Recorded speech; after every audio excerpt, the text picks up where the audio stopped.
శివుడిని ఆవిడవాడిగా చేద్దామని ప్రయత్నం ఎవరు చేశారు? మన్మధుడు చేశాడు కదండి. మన్మధుడు ఒకానొకప్పుడు దేవతలందరూ ప్రార్థన చేశారు, అమ్మవారిని అయ్యవారి వస్తువుగా మార్చు, ఆమె యందు అనురక్తి కలిగేటట్టుగా చెయ్యి అన్నారు. ఆమె యందు అనురక్తి కలిగేటట్టుగా చెయ్యవలసిన అవసరం ఎందుకు వచ్చింది? అసలు ఆ అనురక్తి కలగాలని హిమవంతుడు తీసుకొచ్చి పార్వతీదేవిని ఆయన దగ్గర వదిలేడు.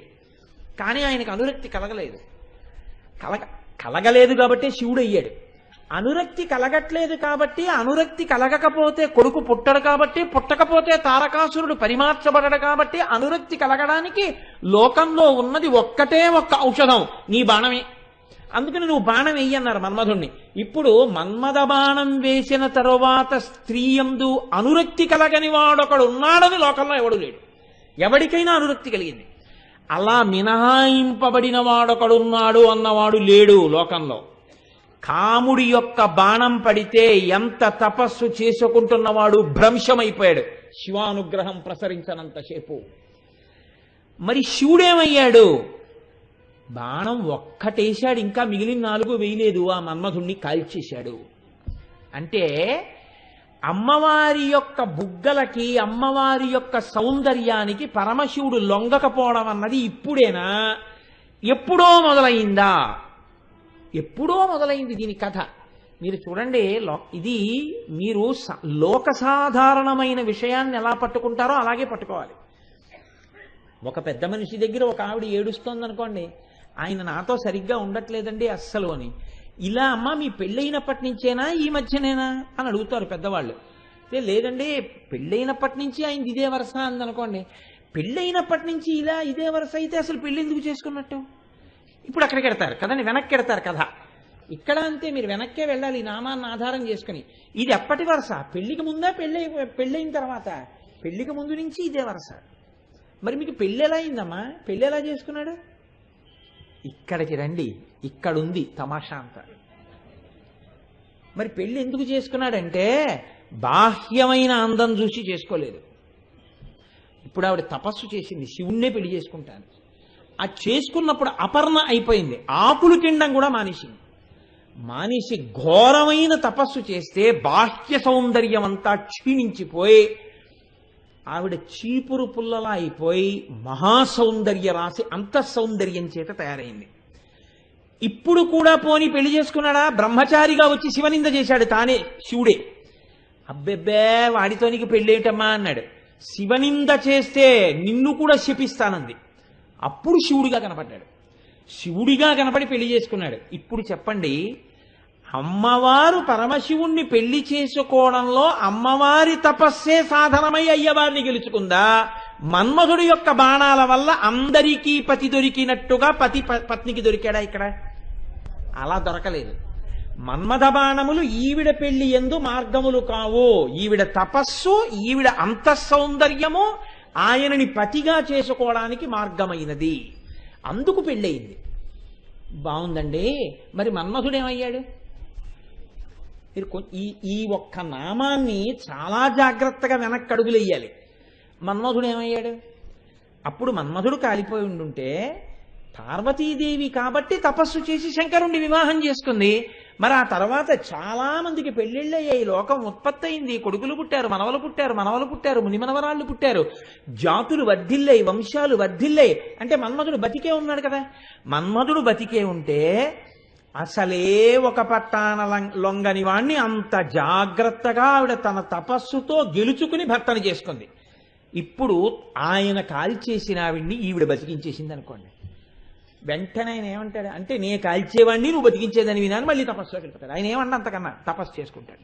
ఆయనకి వైరాగ్యం తొందరగా వస్తుంది. అబ్బబ్బా ఈ పాటి దానికి సంసారాలు ఎందుకంటాడు, హిమాలయాలకు వెళ్ళిపోతాడు, చక్కగా ఇలా దండం మీద చెయ్యెట్టుకుంటాడు, కమండలం పక్కన పెట్టుకుంటాడు, అలా హాయిగా కూర్చుంటాడు. ఏ సనక సనందనాదులు లాంటి వాళ్ళతోటే మాట్లాడతాడు. ఇక ఎవ్వరి వంక చూడడం. మరి ఎలా బతికించింది? పద్మరాగ శిలాదర్శ పరిభావి కపోలభూ. ఈ పద్మరాగములనేటటువంటివి మణులు. ఇవి సింహళ దేశంలో ఎక్కువగా దొరుకుతూ ఉంటాయి. ఈ పద్మరాగమణులకు ఉండేటటువంటి లక్షణం ఏమిటంటే ఇవి చాలా ఎర్రగా ఉంటాయి. సాధారణంగా మనకి అద్దము అని ఒకటి తయారు చేస్తూ ఉంటారు. ఈ అద్దము కేవలము ఇటువైపు నుంచి చూస్తే అటువైపునున్న వస్తువు కనిపించేది అద్దం అసలు. కానీ అద్దము అన్న మాట ఎప్పుడైనా మీరు చూసుకోవడానికి వాడితే అప్పుడు ఆ అద్దం మీరు ఇలా పెట్టుకుంటే మీ ముఖం కనపడకుండా అవతల వైపుకున్న వాళ్ళ ముఖం కనపడితే దాన్ని అప్పుడు అద్దం అనరు మీరు. కారుకి వాడే అద్దానికి మిమ్మల్ని మీరు దిద్దుకోవడానికి వాడుకునే అద్దానికి ఓ తేడా ఉంటుంది. మీరు బాగా పట్టుకోవలసి ఉంటుంది ఈ రహస్యాన్ని. ఇప్పుడు నేను మా దొరగారి కారులో వస్తున్నప్పుడు మా దొరగారి కారులో ఉన్నటువంటి అద్దం, ఎదురుగుండా ఉన్న అద్దం, నా ముఖం దొరగారి ముఖం రెండే కనపడ్డాయి అనుకోండి. అందులో నేను మా ఇంటి నుంచి ఇక్కడికి రావడం కుదరదు కదండి. ఆ అద్దంలోంచి ఏం కనపడతాయి? ఎదురుగుండా ఉన్న వాళ్ళు కనపడతారు. నేను ఈ ఉపన్యాసానికి వచ్చే ముందు బొట్టు పెట్టుకోవడానికి ఓ అద్దం వాడతాను. ఆ అద్దం ముందు నిలబడి నేను బొట్టు పెట్టుకుంటాను. ఆ బొట్టు పెట్టుకుంటున్న అద్దం ఆ అద్దానికి అవతల వాళ్ళు కనపడరు, నేనే కనపడతాను. మీరు కొంచెం పట్టుకునే ప్రయత్నం చేయండి. ఇదేం పెద్ద విషయమేం కాదు, పెద్ద సిద్ధాంతము లేదు అందులో. మీరు చాలా ప్రాజ్ఞులు, నా తాపత్రయమే కానీ మీరు ఎదుగు పట్టుకోలేరు. కాబట్టి రెండూ అద్దాలే, రెండిటికి అద్దమే. రెండూ అద్దం అయితే ఇటువైపు నుంచి అటువైపుకి కనపడినది అద్దం, ఎదురుగుండా నిలబడితే అటువైపుది కనపడకుండా మీరే కనపడింది అద్దం. ఈ నామంలో అంటున్నారు పద్మరాగశిలాదర్శ పరిభావి కపోలభూ. ఇప్పుడు పద్మరాగమణులతో చేశారు ఈ అద్దాన్ని. మన బింబం మనకి కనపడాలి అంటే, మన ప్రతిబింబం కనపడాలి అంటే అద్దం వెనకాతల ఒక ఎర్రటి రసాయన పదార్థాన్ని రాస్తారు. రాస్తే కిరణము ఆ అద్దం గుండా అవతలకి వెళ్లకుండా మన ముఖం నుంచి బయలుదేరినటువంటి కిరణం అద్దం మీద పడి పరావర్తనం చెందుతుంది. పరావర్తనం చెందితే బింబము ప్రతిబింబంగా కనపడుతుంది. కనపడితే ఇప్పుడు మీరు బొట్టు సరిగ్గా పెట్టుకోలేదు అనుకున్నాను అనుకోండి, ప్రతిబింబానికి పెట్టరు. అద్దంలో ప్రతిబింబానికి బొట్టు బాగా దిద్దితే బింబం ఎప్పటికి దిద్దపడుతుంది? ప్రతిబింబమును ఎందుకు చూస్తారంటే బింబమును దిద్దుకోవడానికి వాడుకుంటారు కదండి. ప్రతిబింబము బింబమును దిద్దుబాటు కొరకు. ఇప్పుడు ఈ అద్దం బయట వాళ్ళని చూడడానికి ఉపయోగించడానికి అవసరమున్న అద్దం చెప్తున్నట్ట, అందులో ఏదైనా ఒక ప్రతిబింబం కనపడే అద్దం గురించి చెప్తున్నట్ట. అసలు ముందే ఈ రెండిటిలో ఏ తేడా ఉందా నామంలో మీరు గమనించండి. మామూలు అద్దం అనుకోండి, వసిన్యాది దేవతలంత అమాయకులు కారు, మామూలు అద్దం చెప్తారు. ఇటువైపు నుంచి చూస్తే అటువైపు వాళ్ళు కనపడుతున్నారని చెప్తారు. వాళ్ళు ఆ అద్దం చెప్పట్లేదని మీకు తెలిసిపోతుంది. అలా ఉంటే అమ్మవారి బుగ్గల్లోంచి మీరు చూసినప్పుడు ఏం కనపడాలి? లోపల ఉన్నటువంటి నోరు కనపడాలి. నోరు కనపడాలి, యువతల దవడలో యువతల బుగ్గ లోపలి భాగం ఎర్రగా కనపడాలి. అది ఎలా సరిపోతుంది? సరిపోదు. ఈ బుగ్గ పైభాగం ఒక్కటే చెప్పాలంటే ఎర్రటి మెరుపుతో కూడినటువంటి వేరొక పదార్థం ఏదైనా చెప్పాలి. చెప్పి ఇలా మెత్తగా ప్రకాశవంతంగా అందంగా ఉంది అని ఏదో ఒక ఉపమానం తీసుకొచ్చి అక్కడ వేసి చెప్పాలి. కానీ వాళ్ళు అద్దాన్ని చెప్తున్నారు, అద్దమే పట్టుకున్నారు. కాబట్టి ఇప్పుడు ఏమై ఉండాలి? లోపలది చెప్పకూడదు అనుకుంటే దీన్ని అద్దంగా చెప్తే ఇప్పుడు ఈ అద్దం పక్కన ఎవరుంటారో వాళ్ళ ప్రతిబింబం ఇందులో కనపడే అద్దమై ఉండాలి. అది ఖచ్చితంగా కదండి. ఇప్పుడు దీన్ని అద్దం చేశారు, లోపలది కనపడడం ప్రయోజనం కాదు. దీన్ని ఏ అద్దంగా ఉంచాలి అంటే దీని పక్కన కూర్చున్న వాళ్ళ ప్రతిబింబం ఇందులో కనపడాలి. కాసేపు మీరు మర్చిపోండి కోటేశ్వరారు బుగ్గ అని మర్చిపోండి. ఇది ఒక అద్దం అనుకోండి, ఇక్కడ అద్దం ఉంది. అద్దం ఉంటే ఇప్పుడు నా పక్కకు వచ్చి నా భార్య కూర్చుంది అనుకోండి, ఉదాహరణకి కుడి పక్కన కూర్చుంది కాసేపు, ఏదో మర్యాదకి అంతే, అది అలా వైదికమా వదిలేయండి, పక్కన కూర్చుంది. ఇప్పుడు నా బుగ్గ అద్దం అయితే నా బుగ్గలో ఎవరు కనపడతారు? అది పెద్ద విశేషం ఏంటంటే ఎవరు కనపడతారు? నా భార్య కనపడుతుంది. ఆ నా భార్య యొక్క ప్రతిబింబము ఈ అద్దంలో కనపడుతుంది. అమ్మవారి బుగ్గను ఎందుకు పద్మరాగమణులతో కూడిన అద్దం చేసినట్టు? ఇది మీరు పట్టుకోవాల్సి ఉంటుంది. ఇది రహస్యం ఆ నామానికి. ఇప్పుడు అమ్మవారి యొక్క చిక్కిలిని, అమ్మవారి యొక్క గండస్థలాన్ని వాళ్ళు మామూలు అద్దంతో చెప్పలేదు. ఇటువంటి అద్దం అంటున్నారు పద్మరాగ శిలాదర్శ పరిభావి కపోలభూ. ఆదర్శ అన్న మాటకి అమరకోశం అద్దము అని వ్యాఖ్యానం చేస్తుంది, దర్పణము అని చెప్తుంది. పద్మరాగమణులతో చేయబడిన అద్దమును తిరస్కరించినది. పోని పద్మరాగమణులతో చేసిన అద్దంలా ఉందన్నారా? అనలేదు. పద్మరాగమణులతో చేయబడినటువంటి ఒక అద్దం ఉందని మీరు అనుకుంటే ఆ మణులతో చేయబడిన అద్దము ఎంత అందంగా ఉండి ఉంటుందో అటువంటి అందమును తిరస్కరించగలిగినటువంటి చెక్కిళ్ళు ఉన్నటువంటి తల్లి. ఇది ఆ నామానికి అర్థం. ఏమిటి చెప్పదలుచుకున్నారు వసిన్యాది దేవతలు ఇందులో? బాహ్యంలో చెప్పాలనుకోండి, ఒక్క వాక్యంతో పూర్తి చేసేయచ్చు. పద్మనాగమణులతో చేయబడినటువంటి అద్దం ఎర్రగా ఉంటుంది, కానీ దాని కాంతి కన్నా ఈవిడ బొగ్గల కాంతి చాలా ఎక్కువగా ఉంది. కాబట్టి ఈవిడ కపోలముల యొక్క కాంతి చేత తిరస్కరింపబడినటువంటి పద్మనాగమణులతో కూడిన అద్దమో. ఒక్క వాక్యం అయిపోయినంతే. అది కాదు వసిన్యాది దేవతల ప్రయోజనం. దీనొకటి ఉంది. దీన్ని పట్టుకోగలిగితే మలుపు తిరిగిపోతుంది. ఆ ఒక్క నామం చాలు మిమ్మల్ని ధరించడం. నేను రోజు మొరపెట్టేది అదే. ఏ ఒక్క నామైనా పట్టుకోగలిగితే చాలు, జీవితానికి ఒక కొత్త దిశ వచ్చేస్తుంది. ఇప్పుడు ఎలా వస్తుంది దాని అర్థం అంటే, మీరు చూడండి, ముందు ఎందుకు తిరస్కరణ జరిగింది మీరు ప్రయత్నం చేయండి. అమ్మవారి బుగ్గలు ఎరుపు కాబట్టి అద్దం కూడా ఎర్రగానే చెప్పాలి. మామూలు అద్దాలు తెల్లగా ఉంటాయి, ఎర్రటి అద్దమై ఉండాలి. అందులో ఒక ప్రతిబింబం కనపడాలి. ప్రతిబింబం కనపడేటటువంటి ఎర్రటి అద్దంగా చెప్పాలి అంటే అంత ఎర్రటి కాంతి కలిగినటువంటి మణులుగా చెప్పబడవలసినటువంటివి పద్మరాగమణులు. కాబట్టి ఇప్పుడు ఈ అద్దం పద్మరాగమణులతో చేయబడి ఉన్న ఒక అద్దాన్ని ఇక్కడ పెట్టారు. అమ్మవారి బుగ్గ ఇక్కడ ఉంది. మీరు ధ్యానంలో రెండింటినీ చూడండి. చూస్తే ఈ అద్దం గొప్పదా ఈ బుగ్గ గొప్పదా అని చూశారనుకోండి, మీకు కొన్ని తేడాలు కనపడతాయి. ఇప్పుడు ఈ పద్మరాగమణులు కాంతి వెదజల్లుతూ ప్రకాశవంతంగా ఎర్రగా ఉంటాయి. అమ్మవారెవరు? పూర్వజ. అందరికన్నా ముందు పుట్టింది. అందరికన్నా ముందు పుడితే 80 ఏళ్ళు వచ్చేసినా ఎర్రగా ఉండొచ్చు. కొంతమంది పుట్టినప్పుడు ఎంత ఎర్రగా ఉంటారో 80 ఏళ్ళు వచ్చినా 90 ఏళ్ళు వచ్చినా అంత ఎర్రగా ఉంటారు. ఇంకా ఎర్రబడతారు కూడా ఒక్కొక్కసారి, ఏసీల్లో ఎక్కువ ఉంటాయి. కానీ బుగ్గకి ఆ స్థితిస్థాపక శక్తి ఉండదు. స్టిఫ్నెస్ అంటామే అది ఉండదు. జారిపోతుంది, ఇలాగా జారిపోయి ముడతలు పడిపోతుంది. ముడతలు పడిపోయి ఇప్పుడు ఆ బుగ్గలో ద్యుతి కాంతి అంతగా ఉండడానికి అవకాశం ఏమి ఉండదు. కానీ యవ్వనంలో ఉన్నటువంటి స్త్రీ యొక్క బుగ్గ, ఆమె యొక్క గండభాగం చెక్కిలి స్థితిస్థాపక శక్తిని కలిగి, అనగా ఇలా జారిపోకుండా ముడతలు పడిపోకుండా కాంతితో ప్రకాశవంతంగా ఆకర్షణీయంగా ఉంటుంది. పద్మరాగమణులకి ఉన్నటువంటిది కొంతకాలం గడిచిపోయిన తర్వాత చిన్న గీతైనా పడిపోతుంది, దుమ్మైనా పడిపోతుంది, మాషన్నా పోతుంది.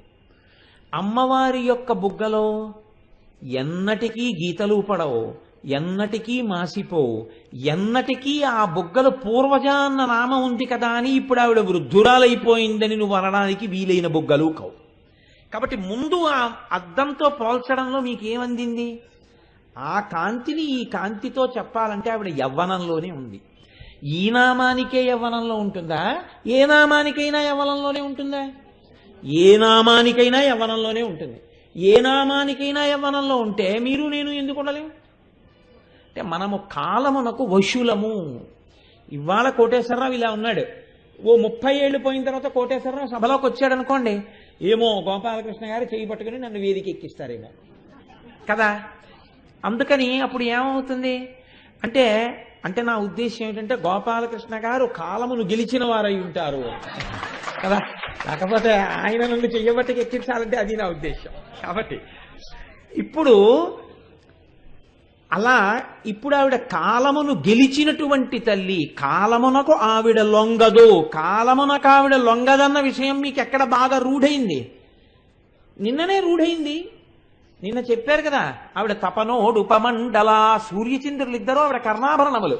కాబట్టి ఆభరణములుగా వారుంటే వారు ఈవిడ ఏం చేయగలరు? ఆవిడ కాలమునకు లొంగదు. సూర్యచంద్రుల యొక్క ప్రత్యాయాంతికతాహ పునర్న దివసాహ కాలో జగద్భక్షక. మళ్ళీ సూర్యోదయ సూర్యాస్తమయాలు, చంద్రోదయ చంద్రాస్తమయాల్లో మన ఆయుర్దాయం గ్రసిస్తోంది. అమ్మవారి ఆయుర్దాయం అలా గ్రసింపబడడం ఉండదు. ఆవిడకి అవి ఆభరణములు, ఆవిడ అనుగ్రహంతో ప్రకాశిస్తున్నాయి. కాబట్టి ఇప్పుడు ఆవిడ కాలమునకు లొంగదు. కాబట్టి ఆవిడ నిత్య యవ్వన, ఆవిడ ఎప్పుడూ యవ్వనంతో ఉన్నది.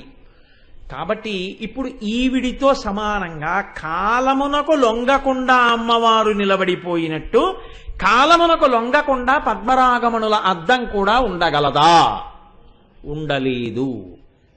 కాబట్టి పరిభావి కపోల భూహో, అమ్మవారి బొగ్గల యొక్క సౌందర్యం ముందు పద్మరాగమణుల యొక్క అద్దం ఓడిపోయింది. మొట్టమొదట అక్కడ పోయింది. రెండవది ఏది? అద్దమునకు ఒక లక్షణం ఉంటుంది. మీరు ఎప్పుడైనా చూడండి, గొల్లల మావిడాడ అని మనకు ఒక క్షేత్రం ఉంది. ఆ క్షేత్రానికి మీరు వెళ్ళి దర్పణ మంటపం ఉంటుంది. ఆ దర్పణ మంటపంలో మేడ మీద నడుస్తుంటే నేను ఇంత మనిషిని కనపడుతూ ఉంటాను, పొట్టివాడిగా కనపడుతూ ఉంటాను. మీరు వెంకటేశ్వర స్వామి వెంకటాచల క్షేత్రంలోకి వెళ్ళి లోపలికి వెళ్ళగానే రంగనాయకుల మంటపం ఎదురుగుండా కుడి చేతి పక్కన స్వామివారికి దర్పణ మంటపం ఉంటుంది. మీరు ఆ దర్పణ మంటపంలో ఊంజల్ సేవ జరుగుతున్నప్పుడు కూర్చుంటే మీరు ఎటు తల తిప్పి చూసినా కూర్చున్న వాళ్ళందరూ వెంకటేశ్వర స్వామి ఉయ్యాల పక్కన ఎవరికి వాళ్లే కనపడుతుంటారు అద్దాల్లో. ఎప్పుడైనా దర్పణ మంటపంలో ఊంజల్ సేవ చేసిన వాళ్ళకి తెలుస్తుంది అనుభవం. అన్ని అద్దాల్లోనూ మీరు వెంకటేశ్వర స్వామి కనపడుతూ ఉంటారు. అలా ఒక అద్దం ఒక చోట మీరు కూర్చుంటే మీరు అనేక చోట్ల ఉన్నట్టుగా అద్దములు చూపించగలవు.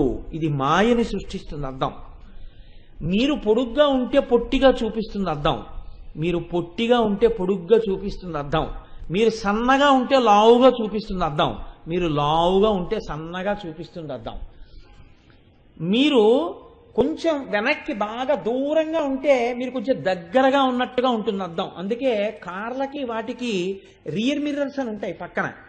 దాని మీద ఒక కాషన్ ఆర్డర్ ఉంటుంది. The objectives which you are visualising in the mirror are not so distant as you see in the mirror అని. మీరు అద్దంలో చూస్తున్నప్పుడు కనపడినటువంటి వస్తు దూరం యథార్థముగా అంత దూరములో మీకు ఆ వాహనము లేదు, గుర్తెరగండి అని. ఎందుకంటే అద్దంలో చూసినప్పుడు మీకు చాలా దగ్గరగా ఉన్నట్టు కనపడచ్చు. చాలా దగ్గరకు వచ్చేసింది కదా అని మీరు కారు తిప్పకుండా అలాగే పెట్టి కూర్చున్నారనుకోండి, వెనకాల వాడు ఉన్నాడు మరి దూరంగా ఉంటాడు. కాబట్టి అద్దంలో చూస్తున్నటువంటి మీ వెనక వాహనం యథార్థముగా ఎంత దూరంలో ఉంటుంది అన్నది మీరు డ్రైవ్ చేయడం నేర్చుకుంటున్నప్పుడు వెనక అద్దంలోంచి ఒకసారి చూసి ఇంత దూరంలో ఉన్నదాన్ని ఇంత దూరంలో ఉన్నట్టు ఈ అద్దం చూపిస్తూ ఉంటోందన్న సత్యాన్ని మీరు రూఢిపరుచుకుంటేనే మీరు క్షేమంగా, వెనకవారు క్షేమంగా, ముందువారు క్షేమంగా మీ వాహనాన్ని మీరు నడపగలరు. లేకపోతే మీరు నడపలేరు. అటువంటి ఇబ్బందులన్నీ వేటికి ఉన్నాయి? అద్దాలకున్నాయి. అమ్మవారి బుగ్గలకి అలాంటి ఇబ్బందులు ఆవిడ బుగ్గలకి ఏమి ఉండవు. అలాగా పొట్టివాడిని పొడుగ్గా చూపించడం, పొడుగువాడిని పొట్టిగా చూపించడం, లేకపోతే లావు వాడిని సన్నంగా చూపించడం, సన్నం వాడిని లావుగా చూపించడం, ఇలాంటి పనులు అద్దం ఏం చేయదు. కాబట్టి అంటే యథార్థ స్థితిని మాత్రమే ఆవిష్కరించగలిగినటువంటి అద్దమా అద్దం. ఇప్పుడు ఈ అద్దం ఇంత గొప్పది. ఆ అద్దం పద్మరాగమణులతో చేయబడిన అద్దం అంత గొప్పది కాదు. 3 పద్మరాగమణులతో చేయబడినటువంటి అద్దం దగ్గరికి వెళ్ళి మీరు వాసన చూద్దాం, దీనికి ఏమైనా వాసన ఉందేమో అని. వాసన చూడాలంటే మీరు ఏం చేయాలండి? అద్దం దగ్గరికి వెళ్ళి ఇలా వాసన చూడాలనుకుంటే చూడాలనుకున్న వాడు ఏం చేస్తాడంటే దగ్గరికి పెట్టుకుని ముందు లోపల ఉన్న ఊపిరి వదిలేస్తాడు అంటాడు. తర్వాత అంటాడు. అంతేగాని ఇక్కడ వదిలేసి అద్దం మొహం మీరు ఎట్టుకుని అందవు, ఇక్కడికి వెళ్ళి అని అంటాడు. అంతవరకు ఎందుకండి? ఇప్పుడు నేను ఇది అద్దం అనుకోండి, వాసన చూడాలంటే అంటాను. అంటే దీని మీదే ముందు నిశ్వాసను విడిచిపెడతాను. మీరు నిశ్వాస విడిచిపెట్టగానే దాని మీద ఆవిరి పడిపోతుంది. బాత్రూంలో అద్దం ఉందనుకోండి, వేడి నీళ్లు స్నానం చేసేస్తే ఆ అద్దం కనపడదు. మళ్ళీ తుడుచుకుని తువ్వాలిట్టి ఒకసారి తుడుచుకుని ప్రతిబింబాన్ని చూసుకోవాలి. మంచు పడింది అనుకోండి, అద్దం కనపడదు. వర్షం వస్తోంది అనుకోండి, అద్దం కనపడదు. మళ్ళీ అప్పుడు మీరు ఏం చేయాలంటే ఆ కారుకున్నటువంటి అద్దాన్ని తుడిచేటటువంటి 2 నాళములు ఉంటాయి, వాటితోటి తుడుచుకోవాలి. తుడుచుకుని కారు డ్రైవ్ చేసుకోవాలి. మంచు తుడుచుకోవాలి, దుమ్ము తుడుచుకోవాలి. లేకపోతే ఆ అద్దం మీకు ప్రతిబింబాన్ని చూపించదు. అమ్మవారి బుగ్గలకి అటువంటి ఇబ్బందులు ఉన్నాయా? అలాంటివి ఏమీ లేవు. ఎంత జాగ్రత్తగా చూసుకోండి. 5 సంవత్సరములు వాచి యొక్క అద్దం మీద ఒక్క గీత పడకుండా, కళ్ళజోడు మీద చుక్క గీత లేకుండా ఎవడైనా దాన్ని గాని నిర్వహించగలిగితే వాడికి భారతరత్న పురస్కారం ఇవ్వచ్చు. అంటే కళ్ళజోడు కవర్లో పెట్టేస్తానంటే కాదు, కళ్ళకి పెట్టుకునే అలవాటు ఉంటే ఎప్పుడూ అప్పుడు గీతలు పడిపోతాయి. ఇంత జాగ్రత్తగా చూస్తే ఇవే గీతలు పడిపోతే పద్మరాగమణులు గీతలు పడిపోతాయి. మరి మామూలుగా కళ్ళజోడు అద్దం అసలు ఏ చుక్క లేకుండానే మీకు అమరుస్తారు. పద్మరాగమణులను జాగ్రత్తగా చిత్రీయ పట్టేటప్పుడు అసలు తమంత తాము ముందు గీతలు పడతాయి. చివర్లకి గీత పడకుండా మణి ఉండడం కష్టం. కాబట్టి ఇప్పుడు మణి మీద గీతలు ఉంటాయి, కానీ అమ్మవారి యొక్క బుగ్గల మీద ఏమైనా గీతలు ఉంటాయా? ఏం ఉండవు. ఉండవని నీకెలా తెలుసు అంటే మీరు ధ్యానం చేయండి, మీకు కనపడుతుంది ఉన్నాయో లేవో. అమ్మవారి బుగ్గల మీద గీతలు ఏమి ఉండవు. కాబట్టి ఇప్పుడు పద్మరాగమణులతో చేయబడినటువంటి అద్దము అమ్మవారి యొక్క బుగ్గలనబడేటటువంటి అద్దము ముందు ఓడిపోయిందా లేదా? ముందు అక్కడ వరకు రండి. అక్కడ వరకు వస్తే ఏమైంది? ఇది అద్దం అది అద్దం అని మీరు ఒప్పుకున్నారు, కానీ ఈ అద్దం ముందు ఆ అద్దం నిలబడలేదు అని కూడా ఒప్పుకున్నారు. కాబట్టి పద్మరాగ శిలాదర్శ పరిభావి కపోలభూ. బాగుందండి, మీరు ఇంత చెప్తున్నారు కదా, ఆ అద్దంలో మేం కనపడతామా? పద్మరాగమణులతో చేయబడిన అద్దంలో మీరు నించున్నా నేను నించున్నా కనపడతాం. మణి సదృశ్యమైన ఉంటాయండి. అందుకే మణి రాయే. మణి అంటే ఏదో కాదు, మణులన్నీ రాళ్లే. రాళ్ళు ఏవి ప్రతిబింబమును బాగా చూపించగలవో వాటికి విలువ ఎక్కువ ఉంటుంది. అందుకే చూడండి, గ్రానైట్కి విలువ ఎక్కువ, మార్బుల్ కన్నా గ్రానైట్కి విలువ ఎక్కువ. ఎందుకంటే మీరు గ్రానైట్ షాప్కి వెళ్తే వాడు ఒకటే చెప్తాడు, మీ నీడ కనపడుతుందండి ఇందులో అంటాడు. మీరు చూడండి, చాలా విలువైన రాయి మీరు ఫ్లోరింగ్ వేసుకుంటే వెంటనే ఉంటాడంటే, ఏం వేస్తారు, మీరు నడుస్తుంటే మీ నీడ కనపడుతుందండి అంటాడు. మీ నీడ కనపడుతుంది అనగానే రాతికి విలువ పెరిగిందనమాట. ఇప్పుడు పద్మరాగమణుల అద్దంలోనూ ప్రతిబింబం కనపడుతోంది, అమ్మవారి బుగ్గలనబడేటటువంటి అద్దంలోనూ ప్రతిబింబం కనపడుతోంది. ప్రతిబింబం కనపడాలంటే చెయ్యవలసింది ఏమిటి? ఒక్కటే, అద్దం ముందు మీరు నించోవాలంతే. ఇంకా మీరు చేయవలసింది ఏం లేదు. అద్దం ఇక్కడ ఉంటే మీరు అక్కడ నిలబడి నా ప్రతిబింబం కనపట్లేదని ఏడిస్తే ఏం కనపడుతుంది? మీరు అద్దం ముందుకు రావాలి. మీరు అద్దం ముందుకు వస్తే మీ ప్రతిబింబం కనపడుతుంది. అమ్మవారి బుగ్గల పక్కకి వెళ్ళి అమ్మవారి బుగ్గలలో ప్రతిబింబము చూసుకోగలిగినంత శక్తి ఎవరికైనా ఉంటుందా? ఇక్కడుందా నామానికి ఉన్నటువంటి రహస్యం అంతా. అంటే ఈవిడ బుగ్గలు అద్దాల్లా ఉన్నాయి, ఎంత బాగున్నాయో ఈ అద్దాలు, నా ప్రతిబింబం చూసుకుంటాను అని మీరు ఆవిడ బుగ్గల దగ్గరికి వెళ్ళి నిలబడగానే అమ్మవారిని అమ్మవారిగా చూడడం మరిచిపోయినట్టు లెక్క. కాబట్టి ఇప్పుడు మీకు బుగ్గల్లో మీ ప్రతిబింబం కనపడడం కాదు, అమ్మవారు మీ బుద్ధిని సంస్కరించవలసిన అవసరం వస్తుంది కదండి. పూజనీయమైన వస్తువు పూజనీయమైన వస్తువే, మీకెప్పటికీ అది పూజనీయమైన వస్తువే. మరి ఇప్పుడు ప్రతిబింబం చూసుకోవడానికి యోగ్యమైన వస్తువు ఎవరికి? అది అర్థం ఎవరు చూసుకోవాలి? శివుడు ఒక్కడే చూసుకోవాలి. శివుడు ఎప్పుడు చూసుకుంటాడండి? ఆయనకి ఇంకా అద్దాలు ఉండవు ఇంట్లో. అదే పని ఏంటి, ఈవిడ బుగ్గల్లో అద్దం, ఈవిడ బుగ్గల్లో చూసుకుని బొట్టెట్టుకోవడం, ఈవిడ బుగ్గల్లో చూసుకుని విభూతి రాసుకోవడం చేసుకున్నాడు అనుకోండి, మీరు నేను ప్రమదగణాలు అందరూ ఏమనుకుంటారు? మనమేనేమండి ఏదో శుభ్రంగా ఇంట్లో బొట్టెట్టుకొస్తున్నాం, ఈయనేమిటి ఆవిడ పక్కన కూర్చుని ఆవిడ బుగ్గల్లో చూసుకుని విభూతి రాసుకుంటాడు బొట్టెట్టుకుంటాడు అనుకుంటారు కదా. ఎలా వచ్చి కూర్చుని ఆయన చూసుకుంటాడు? ఆయనకి చూసుకోవలసిన అవసరం ఏముంది? ఇక్కడ ఉన్న పెద్ద ఇబ్బంది ఎందుకు వచ్చిందంటే, ఈ నామం ఎందుకు ఇలా వచ్చిందో తెలుసా అండి? ఆ అద్దంలో చూసుకోగలిగిన శక్తి ఉన్నవాడు శివుడు ఒక్కడే. శివుడు ఒక ఆడదాని బుగ్గల దగ్గరికి వచ్చి బుగ్గల్లో చూసి తన యొక్క ప్రతిబింబాన్ని దర్శనం చేసుకుని పొంగిపోయి దిద్దుకోవాలంటే, అసలు ఆడదాని బుగ్గల వంక చూసి తన ప్రతిబింబాన్ని చూసుకుని తన బింబాన్ని దిద్దుకోవాలి అంటే తన దేహమునందు మమకారం ఉండాలి. నాకు తలకాయ దువ్వుకుందామన్న భావన ఎప్పుడు ఉంటుంది అంటే, నాకు నా శిరోజములను సంస్కరించుకోవాలన్న భావన ఉంటే, నేను ఒక తపస్సులో ఉన్నాను అనుకోండి, ఆ తల పెరిగిపోతున్నా తల జడలు కట్టేస్తున్నా నాకు దానితో సంబంధం ఏముండదు. అలాగే శివుడు అంటే ఎప్పుడూ తనలో తాను రమిస్తూ ఉండిపోయేవాడు. ఆయన ఎప్పుడు బహిర్ముఖుడు కాడు. ఎప్పుడు ఇలా కూర్చుని ఆనందం బయట ఉండదు ఆయనకి. ఆయనకేమిటి, ఎవరికైనా అంతే, ఆనందం లోపల ఉంటుంది. తన లోపలే ఉన్న ఆనందంలో తాను రమిస్తూ ఆత్మయందు రమిస్తూ ఆత్మారాముడై ఉంటాడు. శివుడనగా బహిర్ముఖుడు కానివాడు. బహిర్ముఖుడు కానటువంటి శివుడు అసలు ఆవిడ బుగ్గల పక్కన కూర్చుంటే కదా ప్రతిబింబం పడ్డాం. అంటే ఇప్పుడు పద్మరాగమునులతో చేయబడిన అద్దం ఓడిపోయిందా, అమ్మవారి బుగ్గలు ఓడిపోయా? తన భర్తని తన పక్కన కూర్చోపెట్టుకోలేకపోయింది అనుకోండి, ఇప్పుడు ఎవరు ఓడిపోయినట్టు?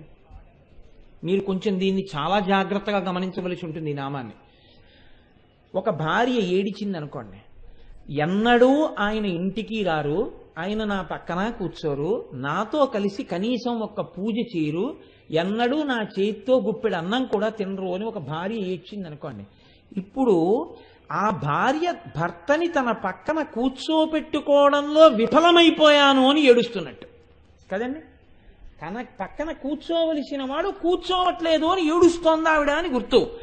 ఆ బుగ్గలు పద్మరాగమణులతో కూడిన అద్దాలైతే ఆ అద్దంలో చూసుకోని వాడు శివుడైతే ఇప్పుడు ఆ బుగ్గలు ఓడిపోయినట్ట గెలిచినట్ట ఆలోచించండి.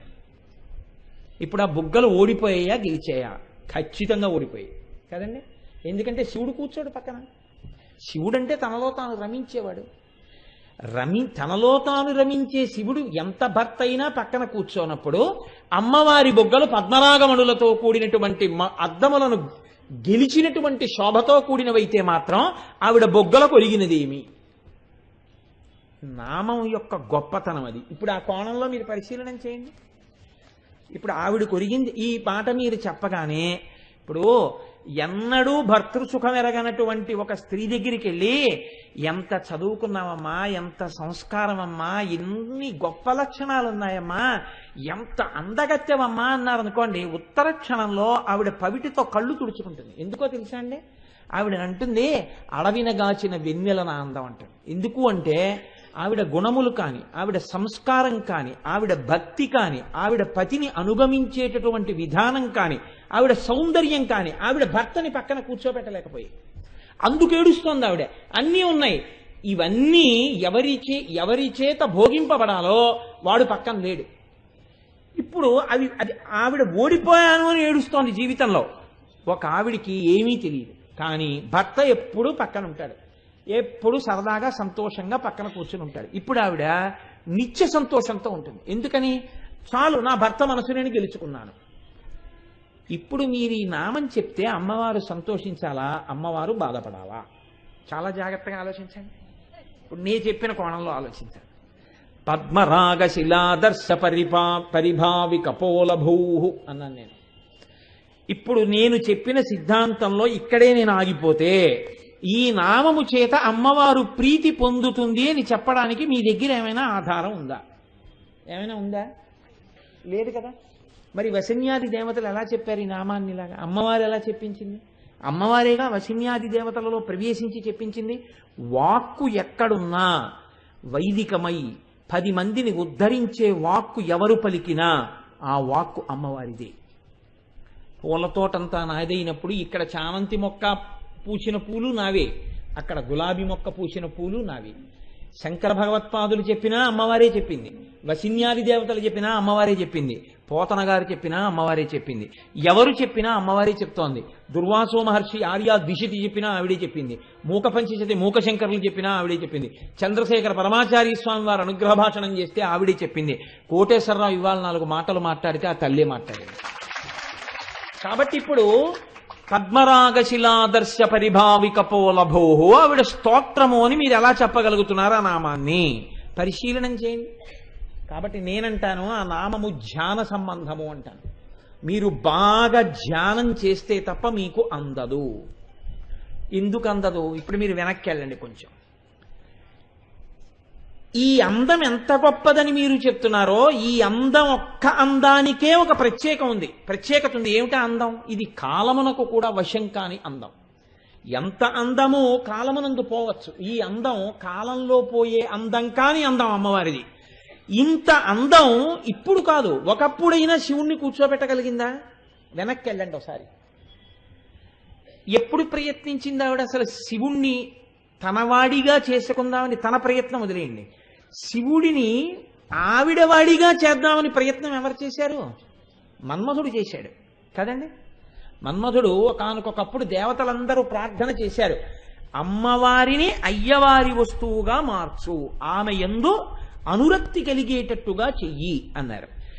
ఆమె యందు అనురక్తి కలిగేటట్టుగా చెయ్యవలసిన అవసరం ఎందుకు వచ్చింది? అసలు ఆ అనురక్తి కలగాలని హిమవంతుడు తీసుకొచ్చి పార్వతీదేవిని ఆయన దగ్గర వదిలేడు. కానీ ఆయనకు అనురక్తి కలగలేదు కాబట్టి శివుడు అయ్యాడు. అనురక్తి కలగట్లేదు కాబట్టి అనురక్తి కలగకపోతే కొడుకు పుట్టడు కాబట్టి పుట్టకపోతే తారకాసురుడు పరిమార్చబడడు కాబట్టి అనురక్తి కలగడానికి లోకంలో ఉన్నది ఒక్కటే ఒక్క ఔషధం, నీ బాణమే. అందుకని నువ్వు బాణం వెయ్యన్నారు మన్మధుణ్ణి. ఇప్పుడు మన్మథ బాణం వేసిన తరువాత స్త్రీయందు అనురక్తి కలగని వాడొకడు ఉన్నాడని లోకంలో ఎవడు లేడు. ఎవడికైనా అనురక్తి కలిగింది. అలా మినహాయింపబడిన వాడొకడున్నాడు అన్నవాడు లేడు లోకంలో. కాముడి యొక్క బాణం పడితే ఎంత తపస్సు చేసుకుంటున్నవాడు భ్రంశమైపోయాడు శివానుగ్రహం ప్రసరించనంతసేపు. మరి శివుడేమయ్యాడు? బాణం ఒక్కటేశాడు, ఇంకా మిగిలిన 4 వేయలేదు, ఆ మన్మధుణ్ణి కాల్చేశాడు. అంటే అమ్మవారి యొక్క బుగ్గలకి అమ్మవారి యొక్క సౌందర్యానికి పరమశివుడు లొంగకపోవడం అన్నది ఇప్పుడేనా, ఎప్పుడో మొదలైందా? ఎప్పుడో మొదలైంది దీని కథ. మీరు చూడండి, ఇది మీరు లోక సాధారణమైన విషయాన్ని ఎలా పట్టుకుంటారో అలాగే పట్టుకోవాలి. ఒక పెద్ద మనిషి దగ్గర ఒక ఆవిడ ఏడుస్తోందనుకోండి, ఆయన నాతో సరిగ్గా ఉండట్లేదండి అస్సలు అని. ఇలా అమ్మ మీ పెళ్ళైనప్పటి నుంచేనా ఈ మధ్యనేనా అని అడుగుతారు పెద్దవాళ్ళు. లేదండి పెళ్ళైనప్పటి నుంచి ఆయన ఇదే వరుస అందనుకోండి. పెళ్ళైనప్పటి నుంచి ఇలా ఇదే వరుస అయితే అసలు పెళ్ళి ఎందుకు చేసుకున్నట్టు? ఇప్పుడు అక్కడికి ఎడతారు కదండి, వెనక్కి ఎడతారు కథ. ఇక్కడ అంతే, మీరు వెనక్కే వెళ్ళాలి నామాన్ని ఆధారం చేసుకుని. ఇది ఎప్పటి వరుస? పెళ్లికి ముందా పెళ్ళైన తర్వాత? పెళ్లికి ముందు నుంచి ఇదే వరుస. మరి మీకు పెళ్ళి ఎలా అయిందమ్మా? పెళ్ళి ఎలా చేసుకున్నాడు? ఇక్కడికి రండి, ఇక్కడుంది తమాషా అంతా. మరి పెళ్లి ఎందుకు చేసుకున్నాడంటే బాహ్యమైన అందం చూసి చేసుకోలేదు. ఇప్పుడు ఆవిడ తపస్సు చేసింది, శివుణ్ణే పెళ్లి చేసుకుంటాను. ఆ చేసుకున్నప్పుడు అపర్ణ అయిపోయింది, ఆకులు తినడం కూడా మానేసి ఘోరమైన తపస్సు చేస్తే బాహ్య సౌందర్యం అంతా క్షీణించిపోయి ఆవిడ చీపురు పుల్లలా అయిపోయి మహాసౌందర్య రాశి అంతఃసౌందర్యం చేత తయారైంది. ఇప్పుడు కూడా పోని పెళ్లి చేసుకున్నాడా? బ్రహ్మచారిగా వచ్చి శివనింద చేశాడు తానే, శివుడే. అబ్బెబ్బే వాడితో నీకు పెళ్ళేటమ్మా అన్నాడు. శివనింద చేస్తే నిన్ను కూడా శపిస్తానంది. అప్పుడు శివుడిగా కనపడ్డాడు. శివుడిగా కనపడి పెళ్లి చేసుకున్నాడు. ఇప్పుడు చెప్పండి, అమ్మవారు పరమశివుణ్ణి పెళ్లి చేసుకోవడంలో అమ్మవారి తపస్సే సాధనమై అయ్యవారిని గెలుచుకుందా? మన్మధుడి యొక్క బాణాల వల్ల అందరికీ పతి దొరికినట్టుగా పత్నికి దొరికాడా ఇక్కడ? అలా దొరకలేదు. మన్మథ బాణములు ఈవిడ పెళ్లి యందు మార్గములు కావు. ఈవిడ తపస్సు, ఈవిడ అంతఃసౌందర్యము ఆయనని పతిగా చేసుకోవడానికి మార్గమైనది. అందుకు పెళ్ళయింది. బాగుందండి. మరి మన్మధుడేమయ్యాడు? మీరు ఈ ఒక్క నామాన్ని చాలా జాగ్రత్తగా వెనక్కి అడుగులెయ్యాలి. మన్మధుడేమయ్యాడు? అప్పుడు మన్మధుడు కాలిపోయి ఉండుంటే పార్వతీదేవి కాబట్టి తపస్సు చేసి శంకరుణ్ణి వివాహం చేసుకుంది. మరి ఆ తర్వాత చాలా మందికి పెళ్లిళ్ళయ్యాయి, లోకం ఉత్పత్తి అయింది, కొడుకులు పుట్టారు, మనవలు పుట్టారు, మునిమనవరాళ్ళు పుట్టారు, జాతులు వర్ధిల్లాయి, వంశాలు వర్ధిల్లాయి. అంటే మన్మధుడు బతికే ఉన్నాడు కదా. మన్మధుడు బతికే ఉంటే అసలే ఒక పట్టాన లొంగని వాణ్ణి అంత జాగ్రత్తగా ఆవిడ తన తపస్సుతో గెలుచుకుని భర్తను చేసుకుంది. ఇప్పుడు ఆయన కాల్చేసిన ఆవిడ్ని ఈవిడ బతికించేసింది అనుకోండి. వెంటనే ఆయన ఏమంటాడు అంటే, నే కాల్చేవాడిని నువ్వు బతికించేదని వినాని మళ్ళీ తపస్సులోకి వెళ్ళిపోతాడు. ఆయన ఏమంటే అంతకన్నా తపస్సు చేసుకుంటాడు. ఆయనకి వైరాగ్యం తొందరగా వస్తుంది. అబ్బబ్బా ఈ పాటి దానికి సంసారాలు ఎందుకంటాడు, హిమాలయాలకు వెళ్ళిపోతాడు, చక్కగా ఇలా దండం మీద చెయ్యెట్టుకుంటాడు, కమండలం పక్కన పెట్టుకుంటాడు, అలా హాయిగా కూర్చుంటాడు. ఏ సనక సనందనాదులు లాంటి వాళ్ళతోటే మాట్లాడతాడు. ఇక ఎవ్వరి వంక చూడడం. మరి ఎలా బతికించింది? ఇది పెద్ద తమాషా కదండి. ఇలాంటి మొగుడితో వేగి సంసారం చేయడం అంటే ఆ తల్లి గొప్పతనం అండి. ఆ ఒక్క నామంతో ఆవిడ యొక్క గొప్పతనాన్నంతటినీ తీసుకురావడం ఆ నామం యొక్క వైభవం. పెళ్లి చేసుకోవడమే అంత గొప్ప అయితే మన్మధుణ్ణి బతికించడం ఇది ఎవరు చెప్పాలి? ఎలా జరిగిందో దీన్ని చెప్పాలంటే ఒక్క జగద్గురు శంకరాచార్య స్వామి వారికి మాత్రమే సాధ్యం. అందుకని మీరు మళ్ళీ సౌందర్యలహరిలోకి వెళ్ళండి. ఆయన అంటారు, ధను పౌష్పం మౌర్వీ మధుకరమయీ పంచవిశిఖ వసంతు సామంతో మలయమరుదాయోధనరద తథాప్యేక సర్వం హిమగిరిసుతే కమపి కృపాం అపాంగతే లబ్ధ్వా జగదిదమనంగో విజయతే. ఈ శ్లోకానికి ప్రాణం ఎక్కడుందో తెలుసా అండి? చిట్ట చిట్ట చివరి పాదంలో ఉంది. చిట్ట చివరి పాదం చిట్ట చివర శంకరాచార్యులు వారు ఏమంటున్నారు? అమ్మవారి యొక్క కడగంటి చూపు చేత బతికినటువంటి మన్మథుడు ఎవరిని గెలవడానికి సమర్థుడయ్యాడు? జగదిదమనంగో విజయతే, జగత్తుని గెలవడానికి మాత్రమే పనికొచ్చింది ఆ సమర్థత. అప్పుడైనా మన్మథుడు మళ్ళీ పుట్టి శివుణ్ణి గెలిచాడా? గెలవలేదు. ఇప్పుడు ఎలా పుట్టాడు మరి మన్మథుడు? మరి ఆయనకి కోపం రాకుండా ఈవిడ ఎలా పుట్టించగలిగింది ఆయన్ని? ఇది శంకరాచార్యుల వారి యొక్క శ్లోక చమత్కారం. బలహీనత మన్మధుడిది చెప్తూ బలం అమ్మవారికి చెప్తున్నారు ఆయన. ఇది మీరు పట్టుకోగలగాల ఆ శ్లోకాన్ని. ధను పౌష్పం, పుష్పములతో కూడినటువంటి ధనస్సున్నవాడు మన్మధుడు. అసలు మన్మధుడు పుష్పధనస్సు పట్టుకున్నాడని ఎక్కడుందండి? అసలు ఈ శ్లోకం మొదలెట్టగానే, ఈ విచారణ మీరు చెయ్యడం మొదలు పెట్టగానే పుస్తకం మూసేసి, అయ్యి బాబోయ్ ఇదేమిటండి ఈ శ్లోకం ఇలా ఉందని మళ్ళీ ఏ పండితుడి దగ్గరికో వెళ్ళాలి. వెళ్ళి మన్మధుడు చెరుకు విల్లు కదండి పట్టుకుంటాడు, చెరుకు విల్లే మన్మధుడు పట్టుకుంటాడు, చెరుకు విల్లే అమ్మవారు పట్టుకుంటుంది తప్ప అసలు పుష్పధనస్సు ఎప్పుడు పట్టుకున్నాడు మన్మధుడు? మరి శంకర భగవత్పాదులు జగద్గురువులు కదా, మహానుభావుడు కదా, ధను పౌష్పం అన్న మాట ఎలా రాశారు? పుష్పధనస్సు మన్మధుడు పట్టుకున్నాడని ఎలా రాశారు? చెరుకు విల్లు కదా పట్టుకున్నాడు. అంటే ఆయన శంకర భగవత్పాదులు ఉత్తినే ఏ మాట అనరో. మీరు మళ్ళీ ఆలోచన చేస్తే ఆ ధనస్సు పుష్పములతో కూడిన ధనస్సే. మన్మధుడు పుష్పములతో కూడిన ధనస్సు కూడా పట్టుకుంటాడు అని ఎవరు చెప్పారు అంటే అమరకోశం చెప్పింది. అమరకోశం ఏది చెప్పిందో అది పరమ సత్యం. కాబట్టి ఆయన పుష్పధనస్సుతో ఉంటాడు అన్న విషయాన్ని అమరకోశం చెప్పింది. ఒక్కొక్కరి దగ్గర 4-5 ధనస్సులు ఉంటాయి. మన్మధుడు చెరుకు విల్లు పట్టుకుంటాడు, పుష్పధనస్సు పట్టుకుంటాడు. ఇప్పుడు పుష్పధనస్సు పట్టుకున్నాడు. ధను పౌష్పం మౌర్వి మధుకరమయీ. ఆ అల్లెత్రాడో తుమ్మెదలతో చేయబడినటువంటి అల్లెత్రాడు. అల్లెత్రాడు స్థితిస్థాపక శక్తితో ఉండాలి. ఎందుకంటే దాన్ని ఆకర్ణాంతము లాగుతారు, అంటే ఇలా చెవి వరకు లాగుతారు ధనస్సుని, లాగి బాణం వదులుతారు. అది తుమ్మెదలతో చేయబడినటువంటి అల్లెత్రాడు. ముందేమున్నాయి ధనస్సుగా? పువ్వులున్నాయి. పువ్వులు ఇలా ముందుంటే తుమ్మెదలు మీ అందరూ ఓ వరుసలో ఇలా నించోండి అంటే నించుంటాయి? అసలు అవన్నీ పువ్వుల మీదకి వెళ్ళిపోతాయి. అదో పెద్ద కప్పలు తక్కడే వ్యవహారం కింద ఉంటుంది. ఎప్పటికీ తెమలది 1/2 కేజీ కప్పలు ఇవ్వండి అన్నాడు అనుకోండి ఎవడైనా, 1/2 కేజీ రాయి బాగానే ఉంటుంది. ఇక్కడ 3 కప్పలు వేస్తే అది 1/2 కేజీకి లేదని చిన్న కప్ప వంక చూసేటప్పటికి 2 కప్పలు దూకేస్తాయి. 1/2 కేజీ వాడి జన్మలో తూయలేడు. ఎందుకంటే అందుకే కప్పలు తక్కడరా అంటారు. అంటే వాడి పని ఎప్పటికీ అవదు. కారణం ఒక్కటే, వీడు బానే ఉన్నాడు, వీడు ఎప్పటికీ సరిగ్గా ఉండడు. అందుకే ఆ ఇల్లు కప్పలు తక్కడి వ్యవహారం అండి అంటారు. కాబట్టి ఇప్పుడు ధను పౌష్పం, ఎదురుగుండా పువ్వులుంటే మధుకరమయీ. తుమ్మెదలు ఎలా ఉంటాయి? ఒక వరసలో ఉండవు, ఒక పువ్వుల మీదకి వెళ్ళిపోతాయి. కాబట్టి ఇప్పుడు ఆ ధనస్సు గొప్పదా బలహీనమైందా? చాలా బలహీనమైన ధనస్సు. ఆ తుమ్మెదలు ఎప్పుడు వెళ్ళిపోతాయో తెలియదు పువ్వుల మీదకి. పైగా పువ్వులతో ధనస్సు ఏమిటండి అసలు? ఆ ధనస్సుని విరగ్గొట్టడానికి అవతలవాడు పెద్ద ధనస్సు ఏం పట్టుకోక్కర్లేదు, ఏ ధనస్సు పట్టుకున్నా చాలు యుద్ధానికి. అంత బలహీనమైన ధనస్సు. ధను పౌష్పం మధుకరమయీ పంచవిసిక. 5 బాణాలే తప్ప 6వ బాణం లేదు మన్మధుడికి. ఈ 5 వేస్తాడు. అవే 5 పుష్ప బాణాలు. ఏదో అశోకము, కూటము, నవమల్లికము, నీలోత్పలము అనేటటువంటివి ఒక 5 పువ్వుల బాణాలు ఉంటాయి ఆయన దగ్గర. ఈ 5 పువ్వుల బాణాలే వేస్తూ ఉంటాడు.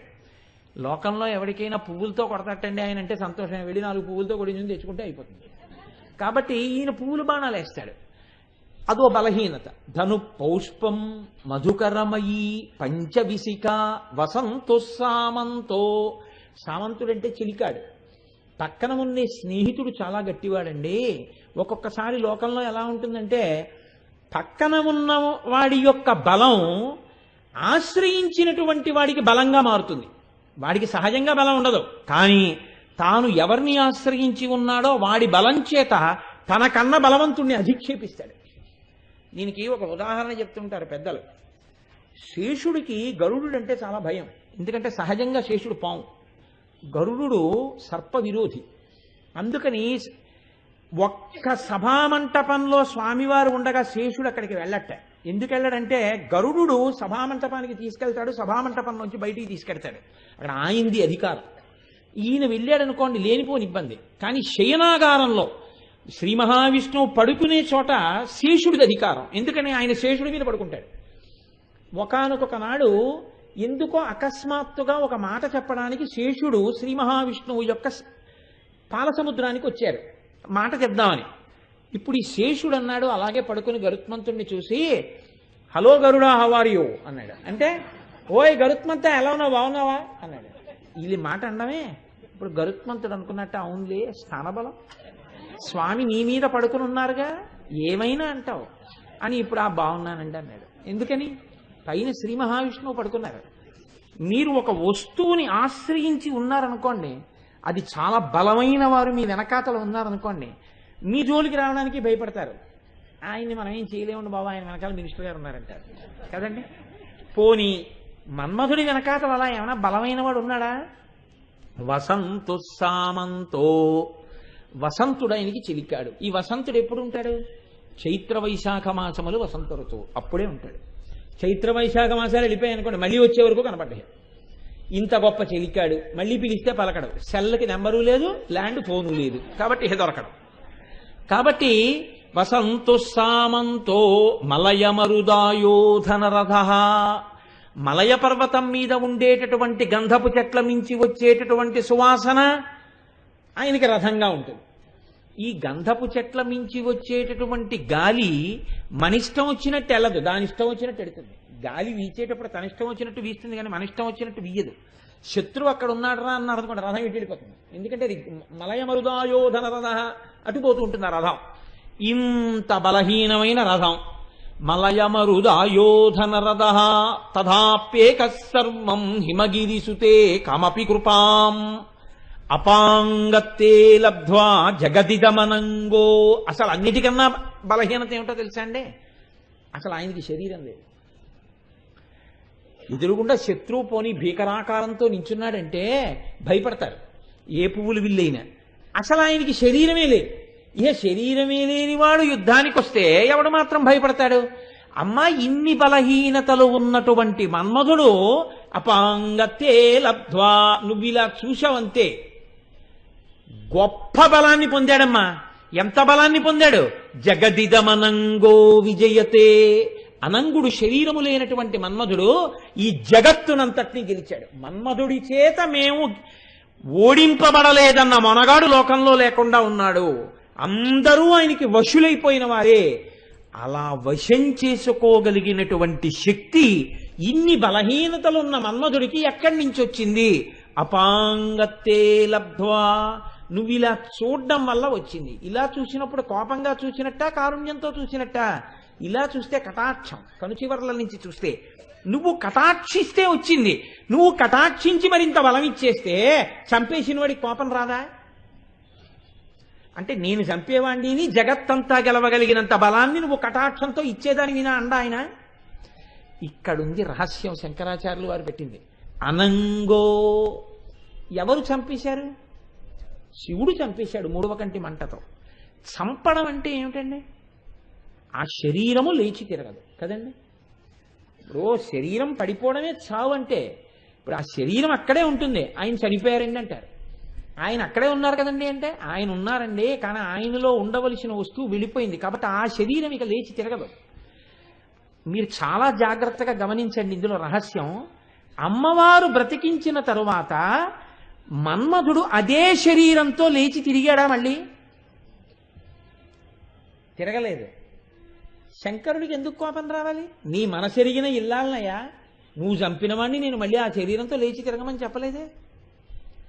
ఆవిడ ఎంత ఆయన ఎదురు ప్రశ్న వెయ్యడానికి వీలు లేని రీతిలో ఆయన మర్యాదని నిలబెట్టి మన్మధుడిని బతికించింది. ముందెవరి మర్యాద నిలబెట్టింది? శివుడి మర్యాద నిలబెట్టింది. ఎందుకు బతికించావు? ఎక్కడ బతికించాను ఏది చూపించండి మన్మధుడిని. ఆ శరీరం కాల్చేశారు కదండి, బూడిదైపోయిందిగా. నేనేం ఇవ్వలేదే శరీరాన్ని. మరి మన్మధుడు ఎలా బతికాడు? అనంగో, నేను ఇవ్వలేదే శరీరాన్ని. శరీరం ఇవ్వనప్పుడు బతికించడం ఎలా అయింది? మరి మన్మధుడు తిరుగుతున్నాడు కదా లోకం కోసం. మిమ్మల్ని ఏం చేస్తాడు? మీ జోలికి వెళ్ళమని కానీ, మళ్ళీ బలంతో మీ మీద బాణం వేయమని కానీ నేను చెప్పలేదే. మీ మీద గౌరవం అలాగే ఉంచాను. మీరు నా పతి అయ్యారంటే నా తపస్సుకు అయ్యారు, మన్మథ బాణానికి అవ్వలేదు. ఇప్పటికీ మన్మధుడు మీ మీద బాణం వేయలేడు. మన్మథ బాణం ఎవరికి మీదకి వస్తుంది అంటే జగత్తు మీద. జగదిదమనంగో, అనంగుడిగా ఉంచాను, శరీరం లేకుండా ఉంచాను. మీరు శరీరం తీస్తే నేను శరీరం ఇవ్వలేదే.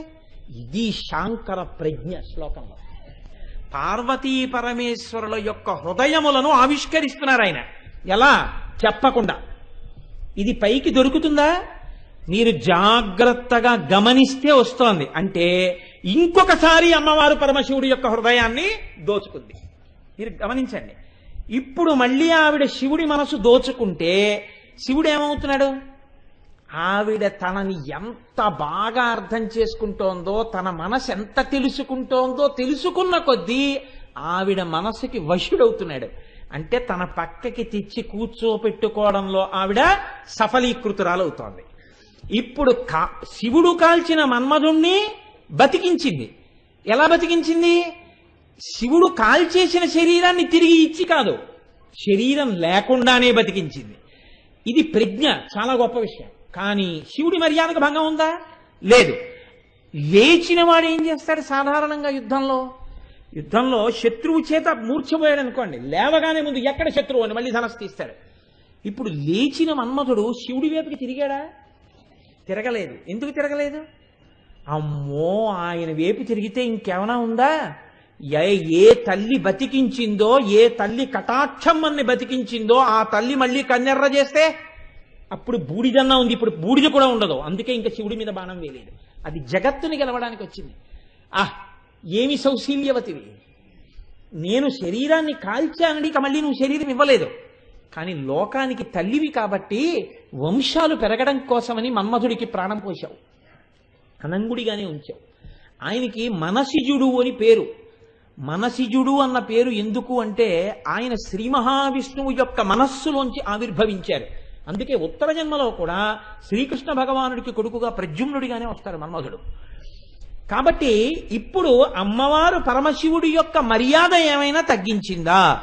ఏమీ తగ్గించలేదు.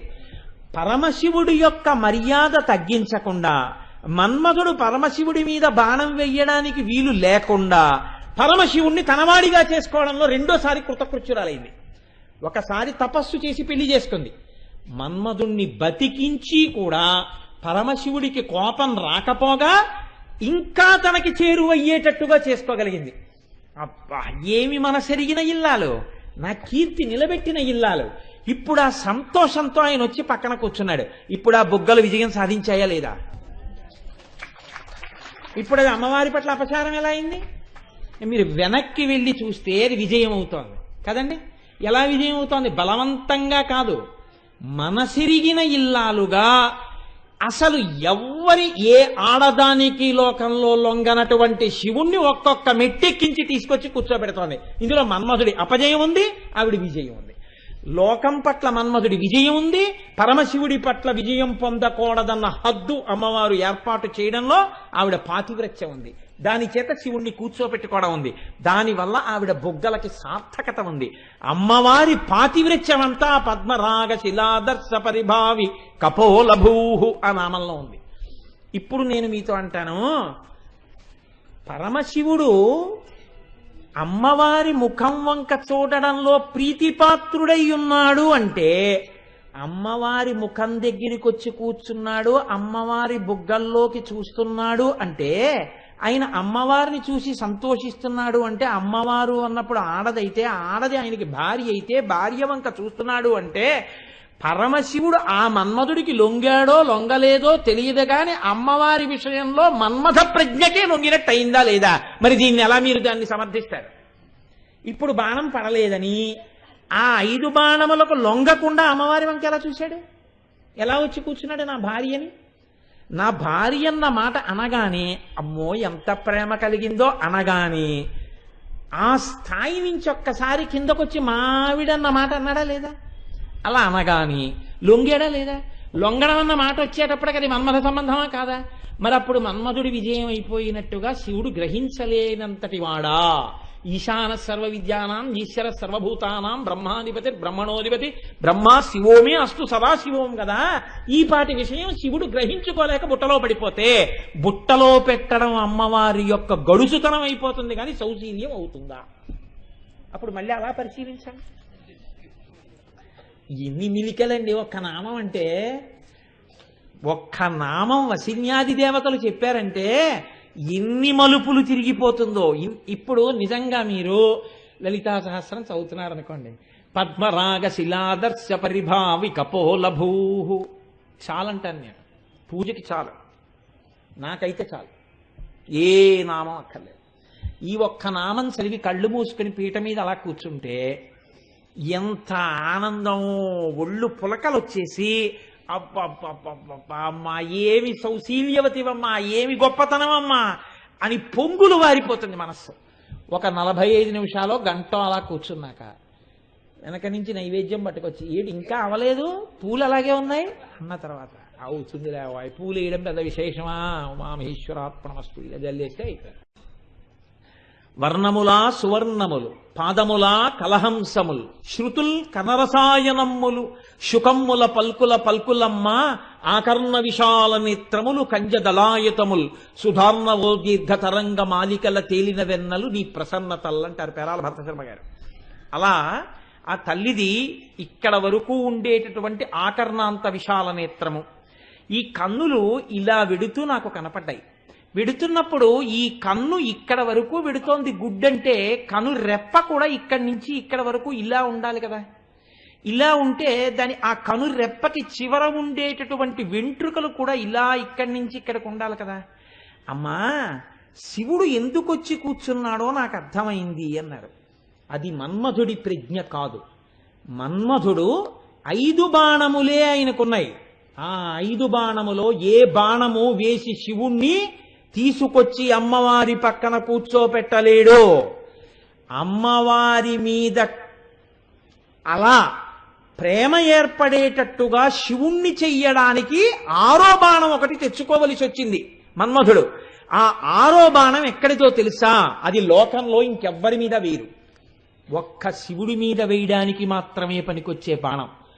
ప్రతి బాణానికి గరుడ పక్షి యొక్క ఈకలు కడతారు. అమ్మా నువ్వు అత్యంత ప్రేమతో నీ భర్త వంక చూసినప్పుడు నీ నిజాయితీ అంతా నీ కళ్ళల్లో కనపడితే ఆ కళ్ళ సౌందర్యానికి శంకరుడు వశుడయ్యాడు. ఈ సౌందర్యమే నీ కనురెప్పకి ఉన్నటువంటి వెంట్రుకలే. ఆ కనురెప్పకి ఉన్న వెంట్రుకలను మాత్రమే తన బాణమునకు ఈకలుగా కట్టుకుని నీ చూపు అనేటటువంటి బాణాన్నే మన్మధుడు శివుడి మీద వేసినట్టు లెక్క. అంటే మన్మధుడి యొక్క 5 బాణములకు శివుడు వశుడు కాలేదు. ఇది 6వ బాణం. ఈ 6వ బాణం సృష్టిలో మన్మధుడికి లేదు, నువ్వే ఇచ్చావు. ఎలా ఇచ్చావు? పరమశివుణ్ణి మోసం చేసి కాదు. మోసం చేస్తే కళ్ళల్లో తెలుస్తుంది. సర్వజ్ఞుడైన శంకరుడు నీ కళ్ళల్లోకి చూసినప్పుడు మోసం చేస్తే కనిపెట్టలేని వాడు కాడు. నువ్వు ఎంత సౌశీల్యవతివో, ఎంత ప్రియమైన దానివో, ఎంతగా భర్తని అనువర్తించేదానివో నీ కన్నులలోకి చూస్తే శంకరుడికి తెలిసిపోయింది. అంత ప్రీతి కలిగిన దానివి, ఎప్పుడు ఆయన మర్యాద నిలబెట్టాలనేటటువంటి గౌరవం ఉన్నదానివి. అంతటి స్వచ్ఛమైన నీ కన్నుల యొక్క చూపుల బాణమునకు, అంటే నీ పాతివ్రత్యమన్న బాణమునకు ఆ కను వెంట్రుకలు గద్ద ఈకలైతే ఈ బాణానికి శివుడు వశుడయ్యాడు. అంటే ఇది మన్మథ బాణము, 6వ బాణము. అందరిలా పురుషుల మీద పడే బాణం కాదు, అందరిలా స్త్రీల మీద పడే బాణం కాదు. అమ్మవారి కన్నులలో ఉన్నటువంటి పాతివ్రత్య స్వచ్ఛత, సౌశీల్యత మాత్రమే పరమశివుణ్ణి పక్కన కూర్చోపెట్టింది. ఇంకొక మాట, 3వ మారు పరమశివుణ్ణి పక్కన కూర్చోపెట్టడానికి ఏది కారణమైంది? అమ్మవారి యొక్క పాతివ్రత్యమే, అమ్మవారి సౌశీల్యమే. ఇప్పుడు ఎవరిది గెలుపు? అమ్మవారిదే గెలుపు. మళ్ళీ ఇంకో అనుమానం రావచ్చు, ఇలా ఎప్పుడూ బాణాలు అమ్మవారే వేసి కూర్చోపెడుతుంటుందా? ఎప్పుడూ తన సౌశీల్యంతోనే తెచ్చి కూర్చోపెడుతుందా? ఒక్కసారి లొంగాడు కదా అని మన్మధుడు కూడా అవకాశం చూసుకుని ఇప్పుడు లొంగి ఉన్నాడు కదా, ఇప్పుడు మనం బాణం వేస్తే ఏం చెయ్యగలడని వేస్తుంటాడా ఆదమరిచి ఉండగా? మళ్ళీ ఎవరిని అడగాలి మీరే? మళ్ళీ శంకరాచార్యుల వారిని అడగాలి. కాబట్టి మళ్ళీ శంకర్లు అంటారు స్ఫురద్గండాభోగ ప్రతిఫలిత తాటంకయుగళం. మళ్ళీ ఎక్కడికి వస్తున్నారు? మళ్ళీ చెక్కిళ్ళ దగ్గరికి వస్తున్నారు ఆయన కూడా. తిరిగి తిరిగి తిరిగి తిరిగి శ్లోకం ఎక్కడికి వస్తుందో చూడండి.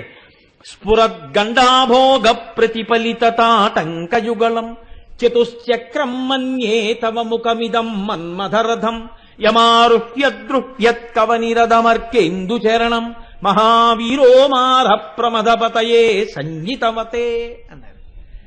అమ్మా మన్యే అంటే నేను ఊహిస్తున్నాను అన్నారు. శంకరాచార్యులు వారు అమ్మవారి దగ్గరికి వెళ్ళి కూర్చున్నారు. మీరు ఒకటి గుర్తు పెట్టుకుని ఉండాలి ఎప్పుడు. అమ్మవారి దగ్గరికి వెళ్ళి అమ్మా మన్మధుడు పరమశివుణ్ణి గెలవబోతున్నాడు అన్నారు అనుకోండి. అమ్మవారు కనుబొమలు చిట్లిస్తే సౌశీల్యమా? భలే ఉందంటే సౌశీల్యమా? ఎప్పుడు సౌశీల్యం? సాధారణంగా లోకంలో ఏమిటంటే ఏ ఆడదైనా ఎందుకు సంతోషించాలంటే తన భర్త మీద మన్మథబాణం పడి తనకి వశుడైతే సంతోషించాలి, సబాష్ అని. ఇప్పుడు అయ్యవారి మీద మన్మథబాణాలు పడి గెలుస్తున్నాడమ్మా మన్మథుడు, అందుకని పరమశివుడు నీ పాదాక్రాంతుడైపోతున్నాడంటే అమ్మవారు సంతోషించచ్చా? సంతోషిస్తే వెనక శ్లోకంలో నిజాయితీ ఏది? మరి మన్మథుడు అటువంటి ప్రయత్నం ఎప్పటికీ చెయ్యలేడన్న విషయాన్ని ఎలా చెప్పాలి? ఎంత చమత్కారంగా చెప్తున్నారో చూడండి. ఓ రోజు శంకరాచార్యులు వారి అమ్మవారి దగ్గర కూర్చున్నారట. అమ్మవారు అందుకే ఏమిటి శంకరా ఇలా వచ్చావని. అమ్మా పెద్ద యుద్ధ ప్రయత్నం జరిగిపోతోందమ్మా అన్నారు. యుద్ధ ప్రయత్నం రహస్యంగా ఉంటుంది. అది ఓటర్ కార్డు గుర్తింపు కోసమని ఇంటింటికి వచ్చినట్టు ఉండదు. రాజులు యుద్ధానికి సన్నద్ధమైతే చాలా రహస్యంగా ఏర్పాట్లు చేసుకుంటారు. యుద్ధానికి బయలుదేరిపోయాక తెలుస్తుంది. అప్పటి వరకు రహస్యంగా ఉంచుతారు. లేకపోతే అవతలవాడు కూడా ప్రతిద్వంద్వి సిద్ధమైపోతాడు. అందుకని ఇప్పుడు రహస్యంగా జరుగుతోంది యుద్ధానికి ఏర్పాటు. ఎవరి మీద? ఆవిడికి ఎందుకు చెప్పాలి? పరమశివుడి మీద యుద్ధానికి పెడుతున్నాడు ఒక ఆయన. ఎవరు? మన్మథుడు పెడుతున్నాడు. ఎవరు వెళ్ళినా అమ్మవారు బెంగెట్టుకోదు. ఎందుకని? శక్తి ఆవిడ శక్తి అయి ఉండగా శివుణ్ణి ఓడించగలిగిన వాడెవరు? ఆ మాట అనగానే ఆవిడ ఇలా కనుబొమ్మ ఎత్తుతుందంతే, పడిపోవలసిందే అవతలవాడు. ఇప్పుడు ఎవరు వెళ్తున్నారు? ఎవరు పరమశివుడి మీద బాణం వెయ్యడని నమ్మిందో అమ్మవారు వాడే పెడుతున్నాడని చెప్తున్నారు శంకరాచార్యుల వారు. అమ్మా నాకు అనుమానంగా ఉందమ్మా, మన్యే ఊహిస్తున్నానమ్మా అన్నారు. ఏమి శంకర, ఎందుకు నీకు భయం? మన్మధుడు యుద్ధం చేస్తాడు శివుడి మీద ఎందుకు అనుకుంటున్నావు అంటే, అమ్మా మన్మధుడు యుద్ధానికి వెడుతున్నాడని నేను అనుకోవడానికి నాకు ఒక బలమైన ఆధారం ఒకటి దొరికింది. ఏమిటి దొరికింది శంకరా నీకు? చాలా బలమైన రథాన్ని ఒకదాన్ని చేకూర్చుకున్నాడమ్మా. మన్మధుడికి అంత బలమైన రథం దొరికిందా? ఎక్కడ దొరికిందయా? ఎక్కడుంది రథం? నాకు తెలియకుండా మన్మధుడికి రథం ఎక్కడిది? అనంగుడు కదా. అంటే శంకరులు అంటున్నారు స్ఫురద్గండాభోగ ప్రతిఫలిత తాటంకయుగళం. అమ్మా నీ చెక్కిళ్ళున్నాయే ఇవి పద్మరాగ శిలాదర్శ పరిభావి కపోలభూ అద్దాల్లా ఉంటాయి. ఇందులో నువ్వు చెవులకు పెట్టుకున్నటువంటి తాటంకములు ఊగుతుంటాయి. ఊగుతూ ఈ బుగ్గల్లో ప్రతిఫలిస్తుంటాయి, ప్రతిబింబాలు పడతాయి. ఇక్కడ పెట్టుకున్నటువంటి తాటంకములు ఇక్కడ ప్రతిబింబాల్లా పడతాయి. ఇప్పుడు మన్మధుడు ఏం చేశాడంటే ఇక్కడ ఉన్న తాటంకములు ఇక్కడ కూడా ప్రతిబింబాల్లా పడితే ఇక్కడ ప్రతిబింబాన్ని ఇక్కడ బింబాన్ని, ఇక్కడ ప్రతిబింబాన్ని ఇక్కడ బింబాన్ని నాలుగింటిని 4 చక్రాలుగా చేసుకుని నీ ముఖమన్న రథం ఎక్కి కూర్చున్నాడు. యుద్ధానికి పరమశివుణ్ణి పిలిచాడు. పరమశివుడు అన్నాడు వాడు నా మీదకి యుద్ధానికి వచ్చేవాడా పదన్నాడు. పరమశివుడు రథం ఏమిటి? ఆయనకి భూమి రథం. దీనికి చక్రాలేమిటి? సూర్యుడు చంద్రుడు. అమ్మా ఆయన రథానికి 2 చక్రాలు, ఈయన రథానికి 4 చక్రాలు. అందుకని రథానికి బలం ఎక్కువైందా లేదా అని నేను ఊహిస్తున్నానమ్మా. ఇప్పుడు మీరు ఆలోచించండి, ఈ అమ్మవారి యొక్క బుగ్గలు అద్దములులా ప్రకాశించి ప్రతిబింబాలు పడాలంటే రాగరంజితములవుతాయి. ఎప్పుడు రాగరంజితములవుతాయి అంటే ఆవిడ బుగ్గల్లో ఈ రథం అంటే అలా ఉండిపోయింది కాదు కదండి, కదులుతుంది రథం అంటే. చక్రాలు కదిపి చూసుకుంటారు రథం బాగా నడుస్తోందని, లేకపోతే ఎక్కిన తర్వాత 4 అడుగులు వెళ్ళి విరిగిపోతాయి. బాగా వేగాన్ని తట్టుకుంటుందా లేదా చూస్తారు. ఈ రథం కూడా బాగా కదులుతుందని ఎప్పుడు తెలుస్తుంది? ఈ చక్రాలు కదిలితే. చక్రాలు కదలాలంటే ముందు ఇక్కడ కదలాలి తాటంకం, ఇలా ఊగాలి. ఇలా ఊగిందనుకోండి, ఇక్కడ కూడా ఊగుతుంది, ఊగి కనపడుతుంది అద్దంలో కూడా. బయట ఊగితే అద్దంలో ఊగి కనపడుతుంది కదండి, అందుకని ఇక్కడ కూడా ఊగి కనపడుతుంది. ఇప్పుడు ఇది ఊగాలంటే ఎలా ఊగుతుంది? అమ్మవారు ఇలా అంటే ఊగుతుంది. అమ్మవారు ఇలా ఇలా ఎప్పుడు అంటుంది? అవతలవాడి మీద కోపంతో అందనుకోండి ఇలాగా, అప్పుడు దీన్ని రథం చేసుకోగలడా మన్మధుడు? మన్మథ కార్యానికి కోపంతో ఉన్న ముఖం పనికిరాదు, ప్రసన్నమైన ముఖం పనికొస్తుంది. అమ్మవారు సంతోషంగా ఇలా ఎప్పుడు ఊపుతుంది? తాంబూలారుణపల్లవాధరయుతే తాటంకహారాన్వితే వీణానాద నిమీలితార్ధనయనే విప్రస్థ చూలింబరే. ఆవిడ తాంబూల చర్వణం చేస్తూ సంతోషంగా ఇలా ఎప్పుడంటుందంటే, సరస్వతీదేవి పక్కన వీణ పట్టుకుని పరమశివుడి యొక్క కథల్ని స్తోత్రం చేస్తుంటే సంతోషంతో ఇలా అంటుంది. పరమశివుడి యొక్క కథలు విన్నప్పుడు సంతోషంతో ఇలా ఇలా అన్న అమ్మవారి ముఖంలోని తాటంకములు కదిలితే ప్రతిబింబములైన తాటంకములు కూడా కదులుతాయి. ఇప్పుడు ఆవిడ పరమశివుడి పట్ల చాలా సంతోషంతో ఉన్న సమయాన్ని రథంగా మన్మధుడు చేసుకున్నాడు. మీరు పట్టుకుని ఉన్నారా? స్ఫురద్గండాభోగ ప్రతిఫలిత తాటంకయుగళం చతుశ్చక్రం మన్యే తవ ముఖమిదం మన్మథరథం యమారుహ్యదృహ్యత్కవనిరథమర్కేందు చరణం. అర్క ఇంద సూర్యుడు చంద్రుడు చక్రాలుగా ఉన్నటువంటి శివుడు యొక్క రథానికి 2 చక్రాలు కాబట్టి, అమ్మా ఇవాళ మన్మథుడు యుద్ధానికి బయలుదేరడానికి రథాన్ని సిద్ధం చేసుకుంటున్నాడని నాకు చాలా అనుమానంగా ఉందమ్మా. ఈ మాట చెప్పగానే అయితే ఆ రథం ఏది? నీ ముఖమే తల్లి, నీ ముఖంలో రథం ఎలా కదిలింది? నువ్వు శివుడి కథలు వింటూ ఇలా అన్నప్పుడేనమ్మా. అనేటప్పటికి అమ్మవారు అందిట పక్కుని నవ్విందిట. ఓయ్ శంకరా, ఎంత గడుసుతనంగా చెప్పావోయ్ అని. అంటే అమ్మవారు ప్రీతితో పరమశివుణ్ణి గెలవాలి తప్ప మన్మధుడు గెలవగలడా? గెలవలేడు. చెప్పకుండా చెప్పారు. ఇప్పుడు గెలిచినట్ట మన్మధుడు గెలవలేడని చెప్పినట్ట? ఎప్పటికీ గెలవలేడని చెప్పినట్టు కదండి. ఎప్పటికీ గెలవలేడని చెప్పారా? అంటే నీ అనుగ్రహంతో శంకరుణ్ణి వశుణ్ణి చేసుకుంటావు తప్ప, అలా వచ్చి పక్కన కూర్చుని నీ బుగ్గల్లో ప్రతిబింబం కనపడుతుంది తప్ప మన్మథ బాణమునకొచ్చి కూర్చోవడం అన్నది జరగడం సర్వకల్ల వెయ్యలేడమ్మా. మరి ఎందుకు ఈ యుద్ధం అంతా? అంటే ఇంత రథం ఎక్కి పిలవకుండా ఉంటాడా? పిలుస్తాడు. పిలిస్తే ఏం చేస్తాడు? శివుడు వస్తాడు రథం మీద. వచ్చి ఎవడరా ఎక్కడ అంటాడు. ఎందుకనాలి? అనంగుడు కనపడ్డావు. ఎక్కడున్నాడు? ఇక్కడ అంటాడు. ఇక్కడ అనేటప్పటికి ఎక్కడి నుంచి వచ్చిందో అక్కడికి చూస్తాడు. ఎవరి వంక? అమ్మవారి వంక. ఇప్పుడు రథంలా కనపడుతుందా? ఆ కన్నుల్లో మాయగా ముఖాన్ని రథంగా ఇచ్చి మన్మధుడి చేత శివుణ్ణి ఓడించడానికి కాపట్య బుద్ధితో ఉన్న ముఖం కాదా ముఖం. ఎప్పుడూ శంకరుడి పట్ల పరమపాతివ్రత్యం ప్రీతి కలిగిన ముఖం. ఈ ముఖం నాయందు ప్రసన్నమై ఉంటే ఆదిశక్తి నువ్వు ఎలా గెలుస్తావురా? ఆ ముఖానికి లొంగాను కానీ నీ మీద లొంగాలా? నిజంగా నువ్వు బాణం వేసే ప్రయత్నం చేయి, విరిచేస్తుంది ఆవిడ నిన్ను. అందుకని నీ మీద బాణం ఏమిటి? రథం మీద దిగిపోయి వచ్చి పక్కన కూర్చున్నట్టు. ఇప్పుడు మన్మధుడు గెలిచాడా? అమ్మవారు గెలిచిందా? మళ్ళీ అమ్మవారే గెలిచింది. ఇప్పుడు మళ్ళీ పక్కన కూర్చోబెట్టుకుందా లేదా? మళ్ళీ బుగ్గల్లోకి చూశాడా లేదా? మళ్ళీ ప్రతిబింబం కనపడిందా లేదా? ఎన్ని మాటలు గెలిచింది ఇప్పటికి అమ్మవారు? ఎన్ని మాటలు అమ్మవారి సౌశీల్య ప్రకటనంతో వశం చేసుకుంటోంది శివుణ్ణి. ఎన్ని మాటలు తెచ్చి పక్కన కూర్చోబెట్టుకుని విజయం సాధిస్తోంది. ఈ విజయం సాధించినప్పుడల్లా దా బుగ్గల విజయం. కాబట్టి అమ్మా స్ఫురద్గండాభోగ ప్రతిఫలిత తాటంకయుగళం చతుశ్చక్రం మన్యే తవ ముఖమిదం మన్మదరథం యమారుహ్యదృహ్యత్కవనిరథమర్కేందు చరణం మహావీరోమార ప్రమథపతయే సంహితవతే. కాబట్టి తల్లి, మన్మధుడు ఎన్నటికీ పరమశివుడి జోలికి వెళ్ళలేడు, గెలవలేడు. ఇప్పుడు మళ్ళీ ఓ అనుమానం వస్తుంది మనకి. ఏమంటే శరీరం అంటే లేకపోవచ్చు కానీ ఆ జీవుడు మన్మధుడా కాడా? జీవుడు మన్మధుడే అయినప్పుడు ఆయనకి శరీరం ఉన్నా లేకపోయినా బతికాడా? బతకలేదా? బతికాడు. బతికిన తర్వాత కోరికంటూ ఉంటే ఏముంటుంది? బాణపు ములుకు తొలిచినట్టు తొలుస్తూ ఉంటుంది. ఏది? కాల్చేశాడు రా రోజున బాణం వేస్తే. ఇంతమందిని పడగొడుతున్నాను, ఆయన మీద వేయలేకపోయాడు. ఇప్పటికీ వేయలేను ఆయన మీద బాణం. నా జన్మకి సార్థకత జగదిదమనంగో విజయితే కాదురా, ఈయన మీద బాణం వేయగలనా? వేయలేడు. ఇంతమందిని గెలిచిన మన్మధుట్ట ఇలా కూర్చుని ఉంటాట అని.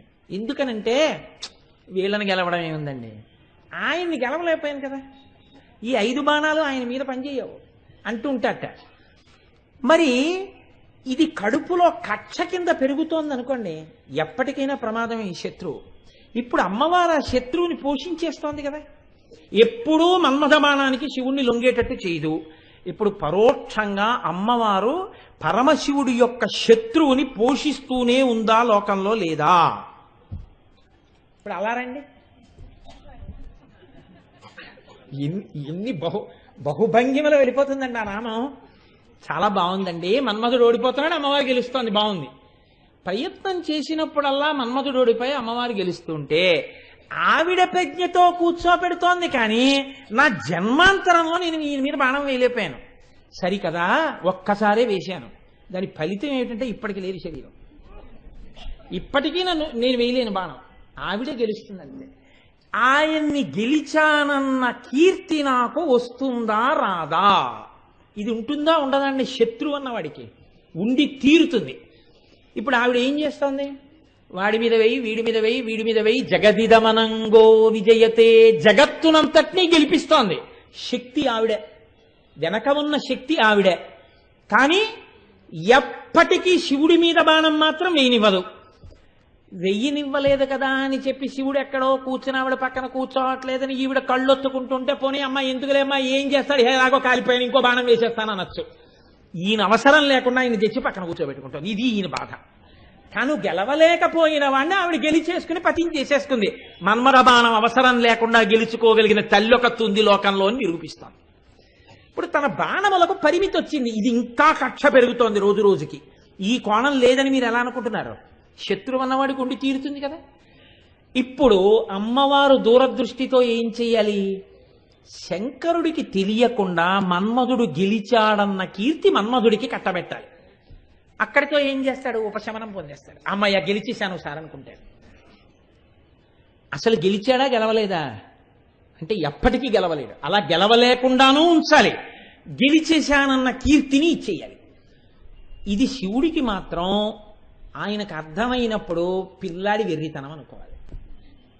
ఎందుకని? ఆయన ఈశాన సర్వ విద్యానాం కాబట్టి ఆయనకు అర్థం అవ్వాలి. ఏమని? వీడి మోహం, ఇది వీడి గెలుపు కాదని ఆయనకి తెలియాలి. పిల్లాడు మాత్రం ఏమనుకోవాలి? అజ్ఞానంలో నేనే గెలిచాను అనుకోవాలి. తనేం చెయ్యాలి? తన భర్తకి శత్రువు పెరగకుండా చూడాలి. ఏకకాలమునందు సాధించాలి. ఎలా సాధించాలి? ఇలా ఇంకోసారి సాధించింది అనుకోండి, ఇది పతాక స్థాయి, ఇక శత్రువు లేకుండా చేసేసింది. ఇప్పుడు మరీ పొంగిపోయి వచ్చే పక్కనే కూర్చుంటాడు. అప్పుడు పద్మరాగ శిలాదర్శ పరిభావి కపోలభో అని మీరు నేను చదివేసుకోవచ్చు కదండి. ఇలా ఎలా సాధిస్తుంది? ఇంత typical situation. How to tackle it, ఎలా దీన్ని ఎదుర్కోవడం? మళ్ళీ ఎవరిని అడగాలి మనం? మళ్ళీ శంకరాచార్యులు వారిని. మళ్ళీ ఆయన అన్నారు, మృషా కృత్వా గోత్రస్కలన మధవై లక్ష్య సమితం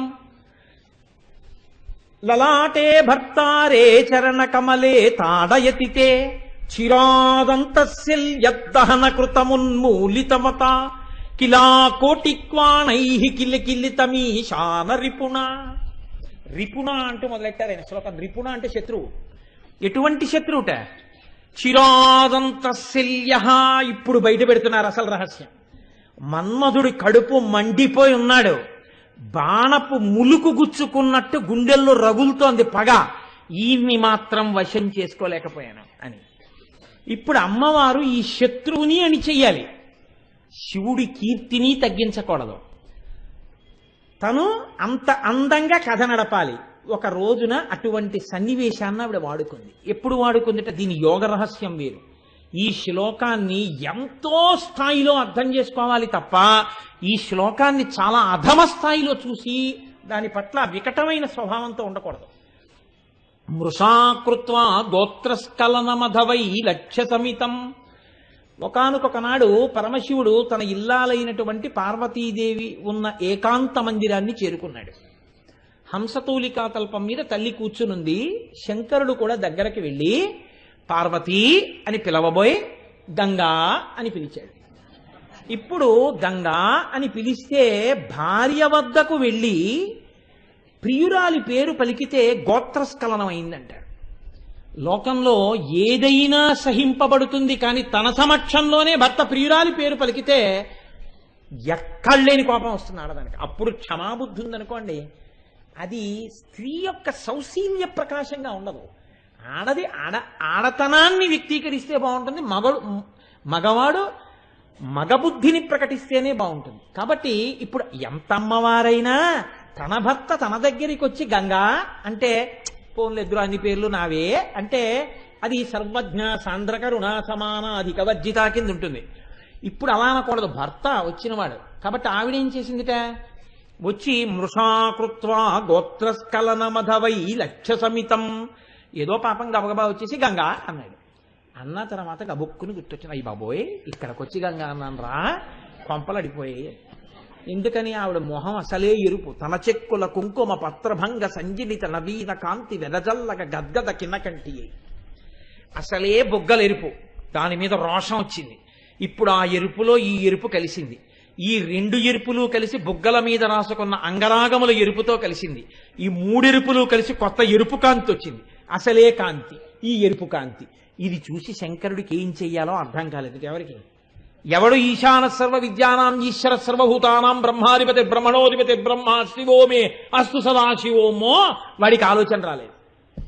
ఇప్పుడు ఆయనకి ఏం చెయ్యాలో అర్థం కాక ఈవిడ్ని ప్రసన్నం చేసుకోవాలని గభాలన వంగి కాళ్ళు అట్టుకున్నట్టు. పట్టుకుంటే ఆవిడ ఊరుకోలేదుట. అన్నా ఇక్కడికి వచ్చి గంగా అంటావా అని చరణ కమలే తాళ ఎతితే, ఈడ్చి తన్నింది అనలేదు శంకరాచార్యులు వారు. ఎంత అందంగా రాశారో చూడండి ఆ శ్లోకాన్ని. తామర పువ్వు కాడ పట్టుకుని ఇలా అంటే ఎలా తగులుతుందో అంత అందంగా అంత సౌకుమార్యంగా ఉన్న అమ్మవారి పాదం పరమశివుడి యొక్క నుదుటికి తగిలిందిట. ఇలా వంగాడు కదండి, ఇలా అనేటప్పటికీ నుదుటికి తగిలింది. ఎప్పటి నుంచో కక్ష పట్టుకుని ఉన్నవాడు ఆ పడక గదిలో ఉన్నాడు మన్మధుడు. ఎప్పుడు అవకాశం దొరుకుతుందా అని చూస్తున్నాడు. శత్రువు అన్నవాడు ఏం చేస్తాడండి, నా శత్రువు ఎప్పుడు యామరులుతాడా అని చూస్తుంటాడు కదా, చూస్తున్నాడు. ఇలాంటప్పుడే దొరకాలని. నా బాణానికి ఎలాగో లొంగడు. ఈ నుదుటి మీద మూడో కన్య రామాన్ని కాల్చేసింది, దీన్ని తన్నే కాలోట్లేస్తోంది. ఇప్పుడు మనకి కీర్తి ఎలాగో దక్కదు కానీ మనం కొట్టలేం కానీ ఈ కాలుని వెళ్ళి మనం పట్టుకుంటే ఈ కాలు తన్నినప్పుడు మనం కూడా తన్నేశామన్న కీర్తి మనకు వచ్చేస్తుంది అని వెళ్ళి ఆ పాదం పట్టుకున్నట్టు. పట్టుకుంటే కిలా కోటిక్వాణై కిలికిలితమీశాన రిపుణ, శత్రువు తన శత్రువు మీద గెలిస్తే వెంటనే జయహో విజయహో అని పెద్ద అరుపు అరిచి భేరీలు మోగిస్తారు. అలా ఎక్కడో జయహో విజయహో అరిచినట్టయిందిట. వెంటనే శివుడు లేచి ఏమిటి జయహో అని వినపడుతోంది, ఎవరో శత్రువు గెలిచినట్టని ఇలా చూశాడు. అనంగో శరీరం లేనివాడుగా కనపడలేదు. కాలికి అమ్మవారు పెట్టుకున్న పాద మంజీరముల గజ్జెలు మోగాలి కదా, ఈ గజ్జెలు మోగకుండా ఎక్కడో ఎవరో శత్రువు గెలిచినట్టుగా చప్పుడైంది ఏమిటి అనుకున్నట్ట. ఈలోగా అమ్మవారు గభాలన ఆయన రెండు చేతులు పట్టుకుని అమ్మో కాలు తగిలిందా అంది. అసలు విషయం మరిచిపోయాడు, పక్కన వచ్చి కూర్చున్నాడు. ఇప్పుడు మన్మధుడు ఓ మూల కూర్చుని అనుకున్నట్ట, అమ్మయ్య నా కోరిక తీరిపోయింది, ఏ నుదురు నన్ను కాల్చిందో ఆ నుదురు తన్నేశాను అని నేనా తన్నినవాణ్ణి. ఆ తల్లి కాలు తన్నింది, ఆ కాలు పట్టుకున్నాను అంటే ఇప్పుడు నాకేమర్థం అవుతోందంటే జీవితంలో ఏ కోరికైనా తీరవలసి వస్తే మన ప్రయత్నం వల్ల తీరదు, ఆదిపరాశక్తి పాదాలు పట్టుకున్నానన్న భక్తి మనకుంటే అది ఎంత తీరని కోరికైనా తీరుతుంది. అయ్యో నా తల్లి జగదంబ కదా అనుగ్రహించి నాకు ఇది ఇచ్చింది. ఆ తల్లి మనసు శంకరుడు, ఆ తల్లి మనసు శంకరుడై వాళ్ళిద్దరు రెండుగాక ఒకటై ఉంటే నాకు ఇలాంటి కోపం అసలు ఉండొచ్చా, ఉండకూడదని ప్రసన్నమూర్తి అయిపోయి శత్రుత్వాన్ని విడిచిపెట్టి పాదాభివందనం చేశాట. ఆయన శత్రుత్వాన్ని తీసి భక్తినిచ్చేసింది, అహంకారం తీసేసింది. నిజంగా గెలిచినవాడు మన్మధుడు కాడు, కానీ ఆ కక్ష తీసేసి భర్తకి శత్రువు లేకుండా చేసింది.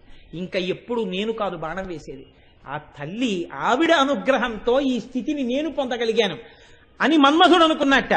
రామచంద్రమూర్తి ఒక గడ్డిపరకని తీసి సంధిస్తే అది బ్రహ్మాస్త్రం అయింది. ఇప్పుడు గడ్డిపరక బ్రహ్మాస్త్రమా, రామచంద్రమూర్తి నోటిలోంచి వచ్చినటువంటి బ్రహ్మాస్త్ర మంత్రము చేత గడ్డిపరక శక్తి వచ్చిందా? రామచంద్రమూర్తి అభిమంత్రించడం చేత గడ్డిపరక శక్తిని పొందింది. అసలు ఒళ్ళు లేని నాదా ఈ శక్తి, ఆ జగదంబ యొక్క అనుగ్రహమా ఈ శక్తి, ఆవిడ అనుగ్రహం ఈ శక్తి. ఆవిడ అనుగ్రహంతో నా పట్ల ఇలాగే ఉండాలంటే నేను ఆయన పట్ల మర్యాదగా ఉంటే చాలు. ఆవిడ నా తల్లి, ఆయన నా తండ్రి, నాకెందుకు ఉండాలి కక్ష? నా తల్లిదండ్రుల పట్ల భక్తితోనే ఉంటానని మన్మధుడు కక్ష విడిచిపెట్టేసి మారిపోయి ఆ పరాశక్తి పాదం పట్టుకుంటే నా కోరిక తీరిపోయింది. ఆయన లలాటం తగిలాను అన్న తృప్తి కలిగింది. తల్లి జగదాంబ, నా కోరిక ఎంత గొప్పగా తీర్చావమ్మా అనుకున్నట్ట. అయ్యో, నేను వచ్చి గోత్రస్ఖలనం చేసిన తామర పువ్వులా ఇలా అని అయ్యో నా పాదం తగిలిందా అని 2 చేతులు పట్టుకుందే.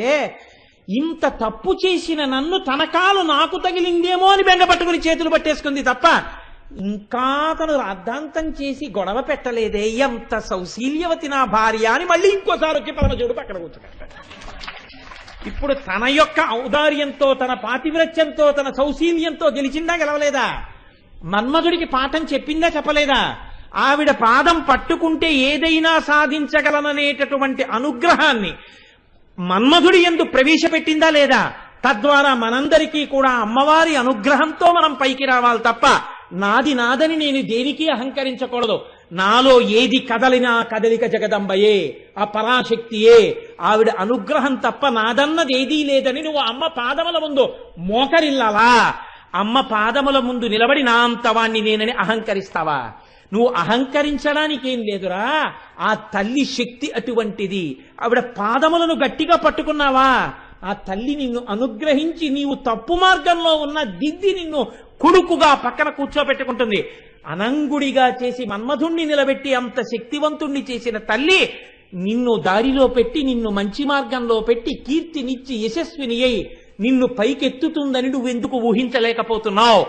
అది అని మనకి జ్ఞానోపదేశం చెయ్యడం కోసమని అమ్మవారి బుగ్గల్ని పద్మరాగ శిలాదర్శ పరిభావి కపోలభూ అన్న నామం తెచ్చి ఇంత వెనక్కెడితే, నువ్వు అంతర్మథనం చెందితే అప్పుడు నీలో ఇటువంటి అనుగ్రహం ప్రవేశించి నువ్వు చక్కటి జీవితాన్ని గడపగలిగినటువంటి స్థితిని పొందుతావని జగదంబ కృపని యందు వర్షింపచేయడానికి అమ్మవారు మార్గాన్ని మనకి చూపిస్తూ, మనం ఏ అహంకారంతో పుట్టామో, ఏ అహంకారాన్ని తొలగతోసుకోలేకపోతున్నామో ఆ అహంకారాన్ని విచారణం చేసుకోవడానికి అమ్మ మనకి ఇంత గొప్ప మార్గాన్ని ఇచ్చింది. ఇది తెలియగానే మనం ఏమంటాం? ఏమండి, ఇలా వెళ్ళిపోతే ఒక్క ఫర్లాంగు మీరు వెళ్ళిపోవచ్చు, కానీ ఈ మార్గంలో చిరుతపులు ఒకటి తిరుగుతోంది. అలా వెళ్ళిపోతే 3 మైళ్ళు, కానీ మీకు జనసంచారం ఉంటుంది, చలివేంద్రాలు ఉంటాయి, అన్నసత్రవులు ఉంటాయి, విశ్రాంతి గృహాలు ఉంటాయి, పెద్ద పెద్ద చెట్లు ఉంటాయి. పరమభక్తులైన వాళ్ళు భజనలు చేస్తూ సంకీర్తనలు చేస్తూ వెడుతుంటారు. అది పరమభద్రమైన త్రోవ. అది దూరం దారిలా ఉంటుంది. ఇది దగ్గర త్రోవ, కానీ ఇక్కడ చిరతపుల్లు తిరుగుతాయి. అంటే మీరు ఈ త్రోవలో పెడతారా, ఆ త్రోవలో పెడతారా? దూరమైన ఆ త్రోవలో పెడతారు. నాది నాదని అహంకరించి చిరతపులనబడేటటువంటి వేడినెత్తురు మరిగిన అహంకారమునకు గ్రస్తమై ఈ మార్గంలో తిరగడానికి ఇష్టపడతావా? పరాశక్తి యొక్క అనుగ్రహంతో బతుకుతున్నాను నేననేటటువంటి వినయంతో కొద్దిగా దూరమైనా నా అంతటి వాణ్ణి నేనెంతటి వాణ్ణి అని విచారణ చేసుకుని వినయంతో నిలబడగలగడం అనేటటువంటి దానికి కొంత సమయం పట్టినా నువ్వు ఆ మార్గంలో వెళ్ళడానికి ఇచ్చగించాలా? అంటే వినీతుడవై వినయంతో బతకడం నేర్చుకున్న నాడు జగదంబ కృప కలుగుతుంది.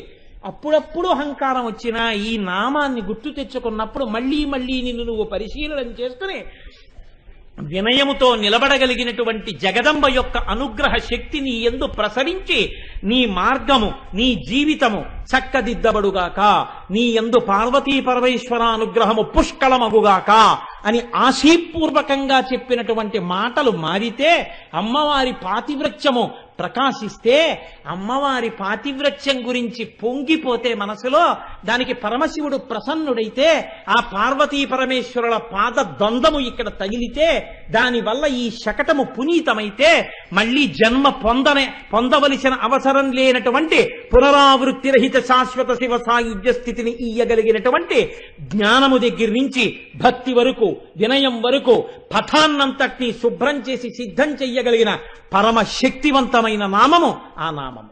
అందుకని అమ్మవారి బుగ్గలు అద్దాలని చెప్పి నువ్వు సంతోషించాలా? ఈ విచారణ చేత నువ్వు గట్టెక్కవలసి ఉంటుందా? అంటే ఈ మార్గమును అనుసరించిన నాడు ఆ నామం ఎప్పుడు తలుచుకుందామా, ఎప్పుడు చూద్దామా, ఎప్పుడు వినయం తెచ్చుకుందామా అని నీ మనసు వెంపర్లాడిపోతుంది. ఇది కటాక్షించడం పద్మరాగ శిలాదర్శ పరిభావి కపోలభూ నవ విద్రుమ బింబ శ్రీన్యక్కారి రదనచ్చదా. కానీ ఇవాళ నేను ఇంకా నామాన్ని ముట్టుకోను, ఎందుకంటే ఇప్పుడే 8:20 అయిపోయింది. ఇప్పుడు నేను అమ్మవారి యొక్క ఆ పెదవుల గురించి మాట్లాడడం మొదలుపెట్టాను అనుకోండి, మళ్ళీ ఆ తృప్తి లేని ఉపన్యాసాలు చేయడం నాకు ఇష్టం ఉండదు. ఇవాళ 2 నామాలు చెప్పేశానా, 3 నామాలు చెప్పేశానా, వాట్ ఇఫ్ ఏకశబ్ద సమ్యజ్ఞాత సృష్ట ప్రయుక్త స్వర్గే లోకే కామదుర్భవతి. ఆ నామాన్ని తనివి తీర అనుభవించగలిగితే సంతోషం తప్ప దేని కొరకు 2 నామాలు 3 నామాలు చెప్పేశానని. కాబట్టి రేపటి రోజున మనం అనుభవిద్దాం. 10 నిమిషాలే సమయం ఉంది కాబట్టి చక్కగా అమ్మవారి దర్శనం చేసుకునేటటువంటి వాళ్ళకి ఆ అనుగ్రహం కోసం ఆ సమయాన్ని విడిచిపెట్టడం అయింది.